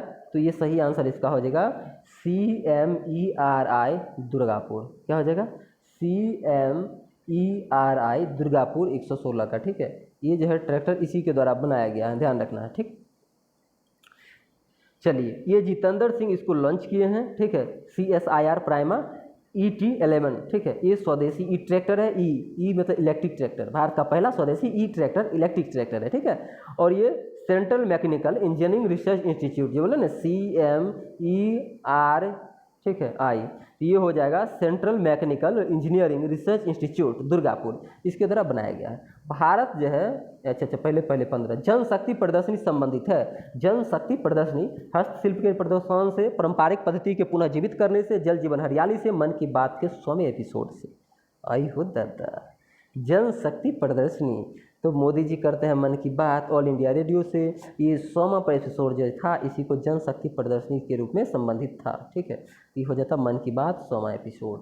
भारत का जो है LUPEX लुपेक्स मिशन जो है किस देश के साथ साझेदारी कर रहा है? भारत, USA, जापान, इजराइल, रूस। तो सही आंसर इसका हो जाएगा जापान, ठीक है, जापान। चलिए, अगला क्वेश्चन है आपका, जक्सा कहाँ का जो है ये है संगठन है, बताइएगा आप लोग। भारत की पंछी स्थिति रिपोर्ट 2023 के अनुसार बिहार की कितनी पंछी प्रजाति उच्च संरक्षण प्राथमिकता में है? यानी बिहार के पंछी स्थिति रिपोर्ट 2023 जो भी आया है उस हिसाब से बिहार के कितने पंछी प्रजाति को उच्च संरक्षण में प्राथमिकता दी गई है? 2, 8, 10, 5। तो सही आंसर होगा 5। सही आंसर क्या होगा? 5। चलिए, अब नाम भी जानना है, क्या हो नाम बताएं, नहीं मन कर रहा है, बता देते हैं, छोड़ दें। Northern pintail, great crested grebe, lesser adjutant, greater adjutant, bank myna, ये सब जो है ध्यान रखिएगा, ये सब हैं, ठीक है। ये खगड़िया, मधुबनी, पूर्णिया के इलाका में जो है ज़्यादातर चीज़ें पाई जाती है। और देश में कुल 178 प्रजाति के उच्च संरक्षण प्राथमिकता में जो है पंछियाँ हैं, जिसमें 5 गो जो है कहाँ पे है? बिहार में उच्च संरक्षण प्राथमिकता में रखा गया है 5 गो। अब पूरे भारत में देखेंगे तो 178 हो जाएगा।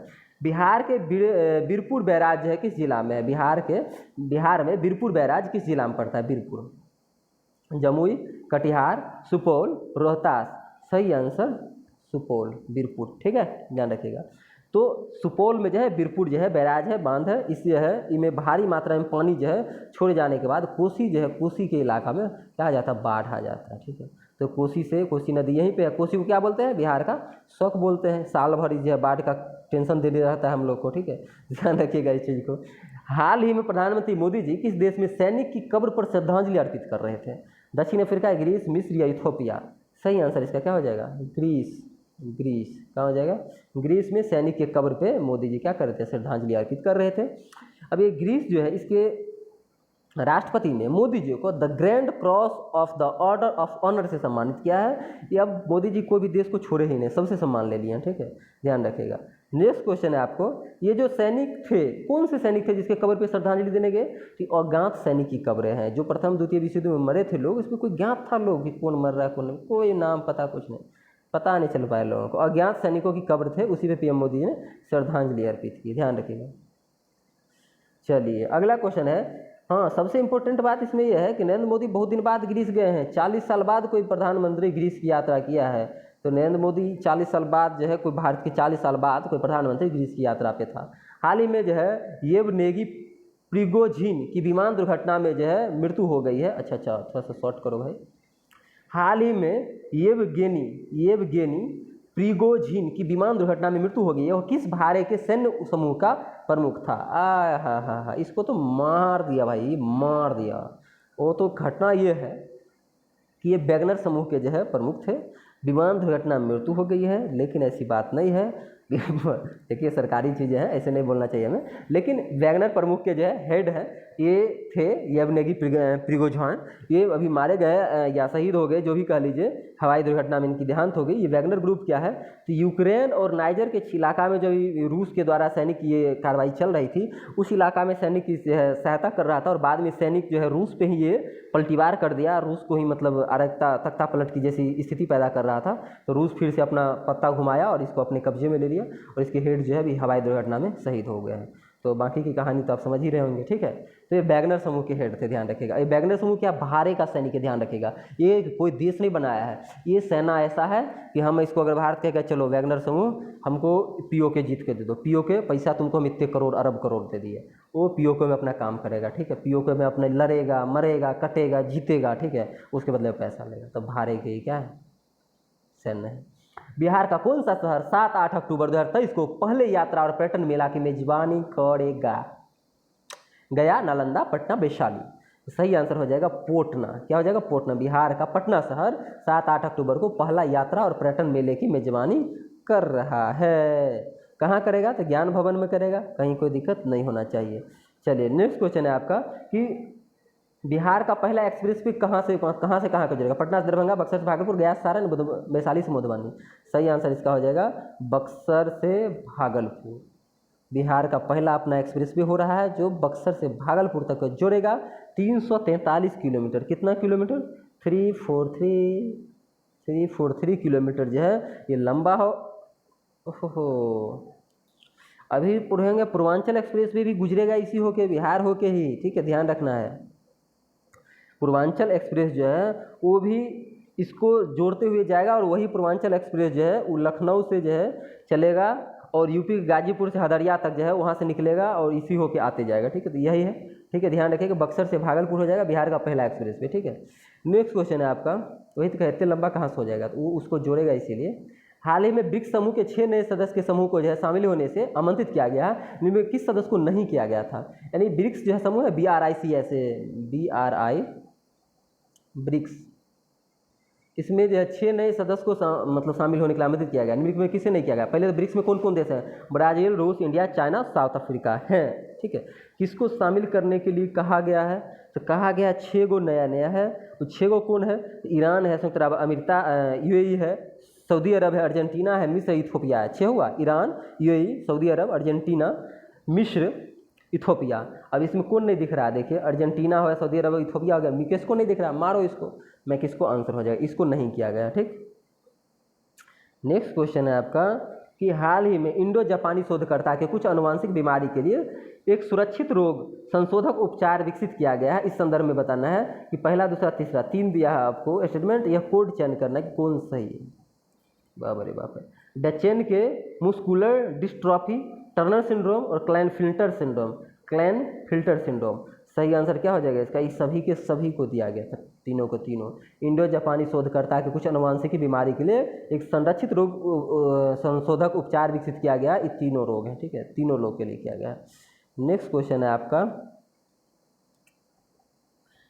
कि दूसरे राष्ट्रीय बहुआयामी गरीबी सूचकांक एक प्रगति समीक्षा 2023 के अनुसार 15-16 से 19-21 में बिहार के कितने लोग गरीबी से बाहर हुए हैं? कितने लोग बिहार के हैं जो गरीबी से बाहर हुए हैं भाई? तो 2.25 करोड़ लोग बिहार के हैं जो गरीबी से 15-16 से लेकर 19-21 तक में गरीबी से बाहर हो गए हैं, ठीक है। चलिए, अगर कह दे कि पूरे भारत में कितने लोग बाहर हुए हैं तो 13.51 करोड़ लोग। बिहार में 2.25 करोड़ लोग बाहर हुए हैं गरीबी से, कहीं कोई दिक्कत नहीं है। बिहार राज्य में अगर कह दो 2015-16 में गरीबी कितना था तो 51% था। कितने परसेंट? 51%, ठीक है, ध्यान रखिएगा। जो जे रॉबर्ट ओपेनहाइमर के बारे में कथन चुनना है, जे रॉबर्ट ओपेनहाइमर के बारे में कथन पर विचार करना। 3 कथन दिया है, कौन सही है उसको चुनना है। ये परमाणु बम के जनक थे, ठीक है, सही है भाई, थे। दूसरा है नोबेल शांति पुरस्कार 1946 सम्मानित किया गया, गलत है। वो श्रीमद् भगवद गीता से अधिक प्रभावित है, सही है। तो पहला और तीसरा जो है ये सही लग रहा है, ठीक है। और दूसरा जो है 1946 वाला वो गलत है। उन्हें नोबेल पुरस्कार के लिए 3 बार नामित किया गया और कभी नहीं मिला। 1946, 51 और 67 में जो है नामित सिर्फ किया गया है, दिया नहीं गया है। गांधी जी के चेला थे ये भी, ठीक है। और रॉबर्ट ओपेनहाइमर, ठीक है, ध्यान रखना है, परमाणु बम के जनक है। श्रीमद् भागवत गीता से ये क्या थे, प्रभावित थे। उन्होंने बताया था कि मैं इसी दृष्टिकोण पे जल के बम बनाया, ध्यान रखिएगा। अगला क्वेश्चन है कि हाल ही में जो है कासा पठार समाचार में देखा गया, कास पठार समाचार में देखा गया। कास पठार के बारे में 3 कथन दिया है, अब चुनना है इसके बारे में, ठीक है। यह कार्बी अंगलोगा पठार का हिस्सा है। यह यूनेस्को विश्व प्राकृतिक विरासत स्थल है। ये कासा पठार एक मौसम झील से तलछट ने भारतीय ग्रीष्मकालीन मानसून के एक बड़े बदलाव को संकेत दिया है। केवल 2 3, केवल 1 2, केवल 3, केवल 2 या उपयुक्त सभी? सही आंसर हो जाएगा इसका केवल 2 और 3, ठीक है। कासा पठार जो है एक मौसमी झील के तलछट से भारतीय ग्रीष्मकालीन मानसून के बड़े बदलाव का संकेत दिया, सही है भाई, ठीक है। और तलछट प्रोफाइल जो है, तलछट प्रोफाइल ये होलोसंत के अंत में आता है और इसको जो है यूनेस्को के विश्व प्राकृतिक स्थल के रूप में चुना गया, ठीक है, ध्यान रखिएगा। कब चुना गया? 2012 में, जैव विविधता हॉटस्पॉट के रूप में। अगला क्वेश्चन है कि हाल ही में समाचार में देखा गया है कि मैज रोना जीरो मोड, ठीक है ना, मैज राना जीरो मोड किससे संबंधित? अंतरिक्ष उड़ान, गहरे समुद्र में खनन, क्वांटम कंप्यूटरिंग, इनमें से एक से अधिक? सही आंसर होगा क्वांटम कंप्यूटरिंग से संबंधित। किससे? क्वांटम कंप्यूटरिंग से, ठीक है। चलिए नेक्स्ट क्वेश्चन है कि कितनी भारतीय मूल की महिला ने फोर्ब्स की अमेरिका की सबसे अमीर 100 निर्मित महिला की सूची में जगह बनाई? 1 2 3 4। सही आंसर होगा 4 भारतीय महिला। 4 कौन कौन भाई? तो भारतीय मूल की महिला जयश्री अल्लाल 15वां रैंक पे, नीरज सेठी 25वां रैंक पे, नेहा नारखरे 50वां रैंक पे, इंदिरा नूई 77वीं रैंक पे, ठीक है। और सबसे पहला रैंक पे अगर पूछ दे ऑल वर्ल्ड में तो कौन होगा बताइए हम लोग को? डैन हेंड्रिकस ये पहला रैंक पे लगातार 6 साल से आ रही है कि वैसी महिला जो 100 निर्मित महिला है और सबसे अमीर है, ठीक है। योगा के जो है योग के माध्यम से पर्यटन को बढ़ावा देने वाला पहली बाहरी देश कौन है? भारत से बाहर, ठीक है। सऊदी अरब, श्रीलंका, ओमान या इराक? सही आंसर क्या हो जाएगा इसका? ओमान हो जाएगा। ओमान जो है योग के माध्यम से पर्यटन को बढ़ावा दे रहा है, आप लोग को ध्यान रखना है, ठीक है। नेक्स्ट क्वेश्चन है 32। भारत के 22वें विधि आयोग ने समान नागरिक संहिता यूसीसी के मुद्दे पर धार्मिक संगठन को और आम जनता से राय मांगी है। यूसीसी राज्य के नीति निदेशक सिद्धांत को निम्नलिखित किस श्रेणी के अंतर्गत रखता है? गांधीवादी, समाजवादी, उदारबौद्धिक? यानी 44 अनुच्छेद जो है वो किसके तहत आएगा? किस सिद्धांत के तहत? गांधीवादी, समाजवादी, उदारबौद्धिकवादी किस में आएगा भाई? तो आपको लग रहा है उदारबौद्धिकवादी के तहत आएगा। उदारबौद्धिकवादी, सभी के लिए समान। यूसीसी का मतलब है सभी धर्म समुदाय उनके लिए एक जमाना हुआ है। जैसे जो लॉ है सभी का स्पेशल लॉ, तो विवाह हुआ, तलाक हुआ, विरासत, गोद लेना, ये सब सबके लिए अलग अलग है। सब जैन, बौद्ध, हिंदू, सब मुस्लिम, सबके लिए अलग अलग कानून है। इसको एक बनाया जाए। 44 अनुच्छेद क्या कहता है कि समान नागरिक संहिता, एक समान नागरिक संहिता, ये उदार बौद्धिक संहिता पर आधारित होगी, ठीक है, उदार बौद्धिक। बिहार के कितने रेलवे स्टेशन को अमृत भारत स्टेशन योजना के तहत लेने के लिए चिन्हित किया गया? 35, 86, 38, 26। सही आंसर होगा आपका कितना? 86 अमृत भारत स्टेशन, ठीक है। अच्छा, भारत के कितने होंगे? भारत के 1275 स्टेशन होंगे। 1275 स्टेशन। अच्छा 8 लिखा गया का? ये 86 होगा। भारत के 1275 स्टेशन को अपने मोदी जी ने क्या बोला? अमृत भारत स्टेशन के तहत लाने की घोषणा की है, ठीक है। इसमें बिहार के कितने हैं? 86 हैं। कहीं कोई दिक्कत नहीं होना चाहिए। इस रेलवे स्टेशन का पूर्ण विकास होगा, मॉडर्न किया जाएगा, आधुनिक किया जाएगा, आधुनिक सुविधा से लैस किया जाएगा। अगला क्वेश्चन है, भारत ने संयुक्त राज्य अमेरिका के कितने प्रेडेटर ड्रोन खरीदने का निर्णय लिया है? प्रेडेटर ड्रोन क्या है? MQ-9 UAV है, ठीक है। ये कितने ड्रोन भारत अमेरिका से भी खरीद रहा है? 31, 28, 35 या 22? सही आंसर क्या हो जाएगा? 31। कितना खरीद रहा है? 31 को खरीद रहा है। अगला है कि राष्ट्रीय इस्पात नीति किस वर्ष जारी की गई थी? 2022, 19, 13 या 17? सही आंसर क्या हो जाएगा? 2017। अगला क्वेश्चन है आपका कि हाल ही में इजराइल ने किस IIT के साथ जल और प्रौद्योगिकी केंद्र विकसित करने के लिए हस्ताक्षर किया है? बम्बई, मद्रास, कानपुर, हैदराबाद? सही आंसर क्या हो जाएगा आपका? IIT मद्रास। IIT मद्रास ने इजराइल के साथ जो है जल प्रौद्योगिकी पर विकसित करने के लिए समझौता किया। तो बहुत पुराना क्वेश्चन है यार। अगला क्वेश्चन बताइएगा कि बिहार सरकार की प्रसिद्ध साइकिल योजना किस देश में शुरू की गई है जिससे स्कूल के लड़कियों को अनुपस्थिति में 27% की कमी देखी गई है। मतलब लड़की बहुत कम आ रही थी स्कूल, 27% कम आया था, तो लड़की की पढ़ाई छूट रही थी।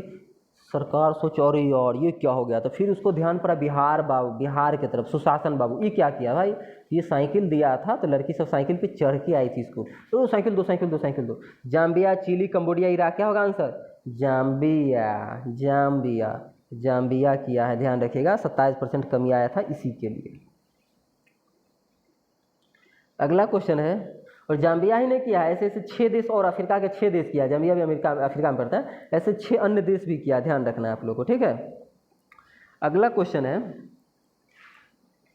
कि समाचार में देखे गए ओल्ड मुनप्पा हस्तनिर्मित कागज के संदर्भ में निम्नलिखित कथन पे विचार करें। अरुणाचल प्रदेश तवांग क्षेत्र के विकसित हस्त कागज कला है, यानी ओल्ड मुनप्पा जो है ना, ओल्ड मुनप्पा हस्तनिर्मित कागज के संदर्भ में भी विचार करना है। तो पहला कह रहा है ये आपको, ये क्या है ओल्ड मुनप्पा, एक सेकेंड, हाँ ओल्ड मुनप्पा क्या है आपका, तो ये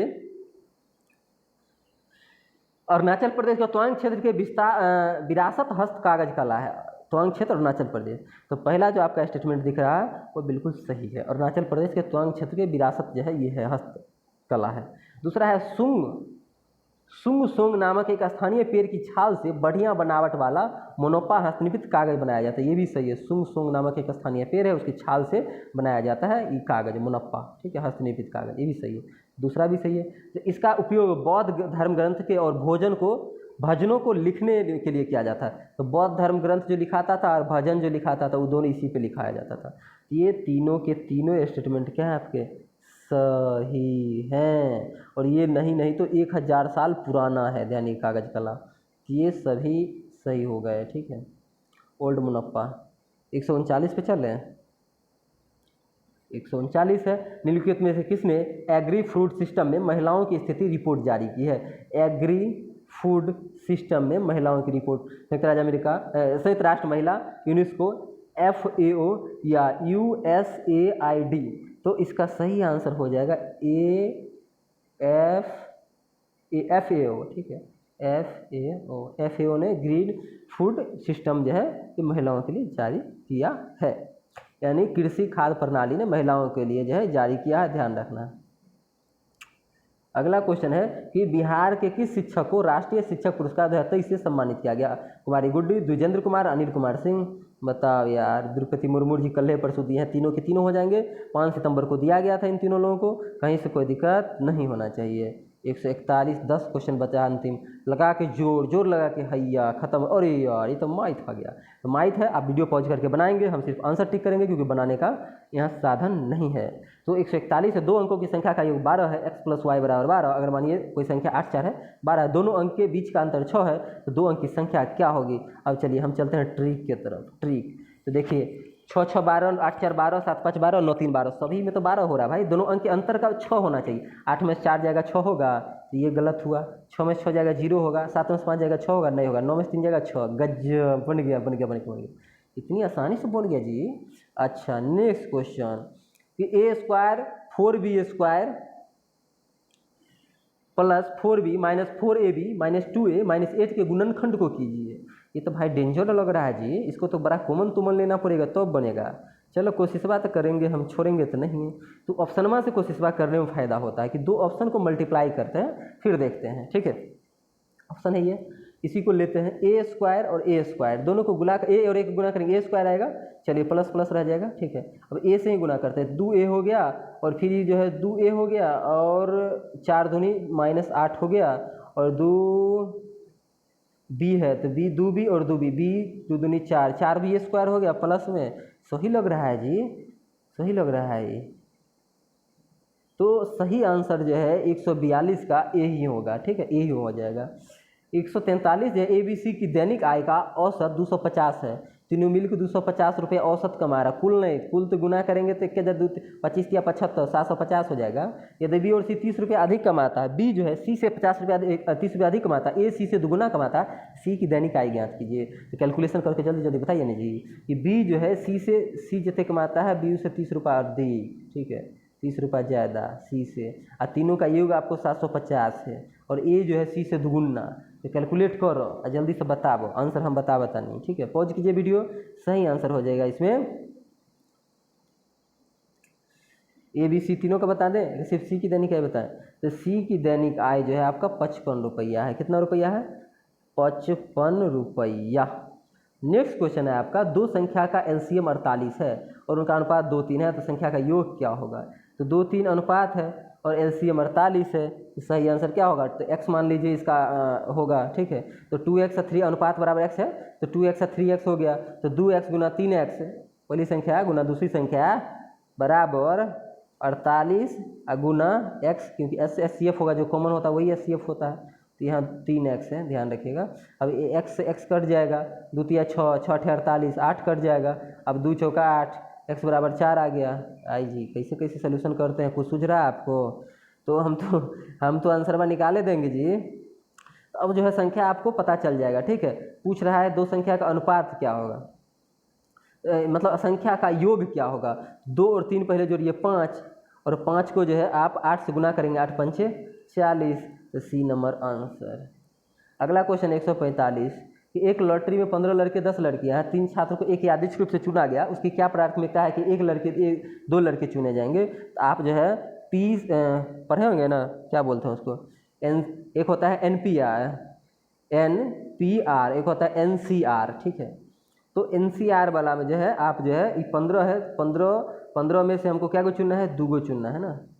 15 लड़के में से 2 लड़का चुनाना चाहिए, तो 15 इधर गया ना कलम भाई, इधर अब जी 15 C में से 2 लेना है, ठीक है। और नेक्स्ट आपका बच जाता है कि 10 लड़कियां में से कितने चुनने हैं? 1 लड़की चुनना है, तो 10 में से 1 आई जी। इसको कैलकुलेशन कर दीजिए जी, आंसर आ जाएगा। तो 145 का सही है। अच्छा, और टोटल तो बट्टा में देवे नहीं किए हम, टोटल बट्टा में देवे नहीं किए, तो सही इसका क्या होता? 15 में से 2 गुना 10 में से 1 लिए, और टोटल 15 10 25 है, 25 को में से क्या को चुन रहे हैं? 2 को चुन रहे हैं। अब ये आपकी प्रायिकता निकाल रहे हैं, तो ये निकलेगा इसमें से, और टोटल ये है तो दोनों हमको देना पड़ेगा। कैलकुलेशन जब कीजिएगा तो सूत्र इसका जो है पता होगा, NCR जो है कैलकुलेट कर रहे होंगे आप लोग, तो आपको पता होगा कि कैसे बनता है। तो इसका सही आंसर क्या हो जाएगा कैलकुलेट करने के बाद? अरे भाई रुक यार, तू क्यों परेशान कर रहा है? 21/46 हो जाएगा, ठीक है। B number answer. 146 है, 2 स्टेशन ए और बी बीच से 110 किलोमीटर है। यदि सुबह 7 बजे ट्रेन चलता है, कुछ में पॉज कीजिए वीडियो, हम आंसर बता रहे हैं, ठीक है। जो हम बनाने के लिए तो बना ले, लेकिन आपका ना बनना चाहिए। तो 10 AM आंसर हो जाएगा। ए और बी की मासिक आय का अनुपात दे दिया, उनके मासिक व्यय दे दिया, उन्हें क्रम से इतना इतना बचत करना, तो मासिक आय का अंतर क्या है बताइए भाई, कितना अंतर होगा? अनुपात दिया था, पैसा पूछ रहा है। पॉज कीजिए, आंसर इसका क्या हो जाएगा? आंसर होगा 42,000, ठीक है। अंतर, यदि किसी राशि पर 6 वर्ष का साधारण ब्याज मूलधन से 30% के बराबर है, तो कितने वर्ष बाद साधारण ब्याज मूलधन के बराबर होगा? तो 6 वर्ष में 30%, 6 पंचे 30, तो मतलब 30% बराबर हो रहा है। 6 वर्ष में 5 हो गया, तो कितने? 20 पंचे 100, ठीक है। सीधा सीधी कैलकुलेशन हो गया। कितना साल में 100% आएगा? 20 साल में, ठीक है। तो ये चलिए, एक कार जो है, एक ट्रेन की बस की गति से 594 है, बस ट्रेन 72 किलोमीटर करता है, कार ट्रेन बस। तो आप कैलकुलेशन कीजिए पॉज करके, सही आंसर है 84 हो जाएगा। लास्ट क्वेश्चन है आपका आज का 150 15 19, बहुत गंदा क्वेश्चन है भाई जी। 15 19 83 119 और 631, ये बता भी देंगे और पूछ भी लेंगे, ये क्यों रीजनिंग है। 15 में से 19 अगर करते हैं तो कितना प्लस हुआ? 4, इधर तो 64, ठीक है। इधर अगर करते हैं तो 36, इधर अगर करते हैं तो कितना जी? 100 नहीं, 512 का, हम 100 कर रहे हैं, 512। देखिए ये जो है पहले 4 बढ़ा, फिर 64 बढ़ा, फिर 36 बढ़ा, और फिर 512 बढ़ा। कॉपी पे लिखिए आप। 64 की 4 किसका स्क्वायर? 2 का स्क्वायर 4, 64 4 का क्यू है, और 36 6 का स्क्वायर है, और 512 8 का क्यू है। तो 2 4 6 8 तो हो रहा है, लेकिन पहले एक स्क्वायर है फिर एक क्यू है, पहले स्क्वायर है फिर क्यू है। तो 2 8 4 6, 2 4 6 8 हो गया, लास्ट में 10 लीजिए। 10 का क्यू के बाद स्क्वायर, 10 का स्क्वायर कीजिएगा तो 100 हो जाएगा। तो 631 में 100 जोड़ेंगे तो कितना होगा? 731, आंसर नंबर 1। आज का 100 का 150 क्वेश्चन खत्म हुआ। आप लोग कमेंट करके बताएंगे कि कितना सही हुआ, कि परफेक्शन का जो है आपका सेट था, कहीं कोई समस्या तकलीफ नहीं आनी चाहिए। जो लोग यूट्यूब चैनल को सब्सक्राइब कर नहीं किए हैं करिए सब्सक्राइब, और अपने दोस्तों को बताइए, ठीक है, कि चैनल को सब्सक्राइब करें। ये सेट करवाया गया था, जितना भी अभी एक और सेट हुआ है वो हम कल वीडियो बना देंगे, कल डाल देंगे। आप लोग बड़े अच्छा से देखिए, समझिए चीज़ों को, ठीक है, किस लेवल के क्वेश्चन है, कैसे आएंगे क्वेश्चन, ताकि आपको अच्छा फील हो। जो लोग टेलीग्राम में नहीं हैं, हमारे वीडियो पे कमेंट करेंगे, लिंक मांगेंगे, हम लिंक ऑप्शन में दे देंगे, आप आ जाइए टेलीग्राम पे, ठीक है। वहाँ पे आपको डेली आपका बिहार पुलिस का, दरोगा का, पीपीएससी का, रेलवे का डिस्कशन होता है, वीसी डायरेक्ट लाइव, हमसे आप बात कर सकेंगे, किसी भी एडमिन से बात कर सकेंगे, क्वेश्चन पूछ के जो भी डाउट होगा डायरेक्ट पूछ सकेंगे। टेस्ट चलता है नीचे, जो भी पीडीएफ होता है ग्रुप डी से यूपीएससी तक का पीडीएफ आपको फ्री मिल जाएगा पीडीएफ ग्रुप में, तो बहुत सारी फैसिलिटी वहाँ पे मिल जाएगा। तो चलते हैं, मिलेंगे नेक्स्ट वीडियो में, तब तक के लिए टाटा बाय बाय, ठीक है।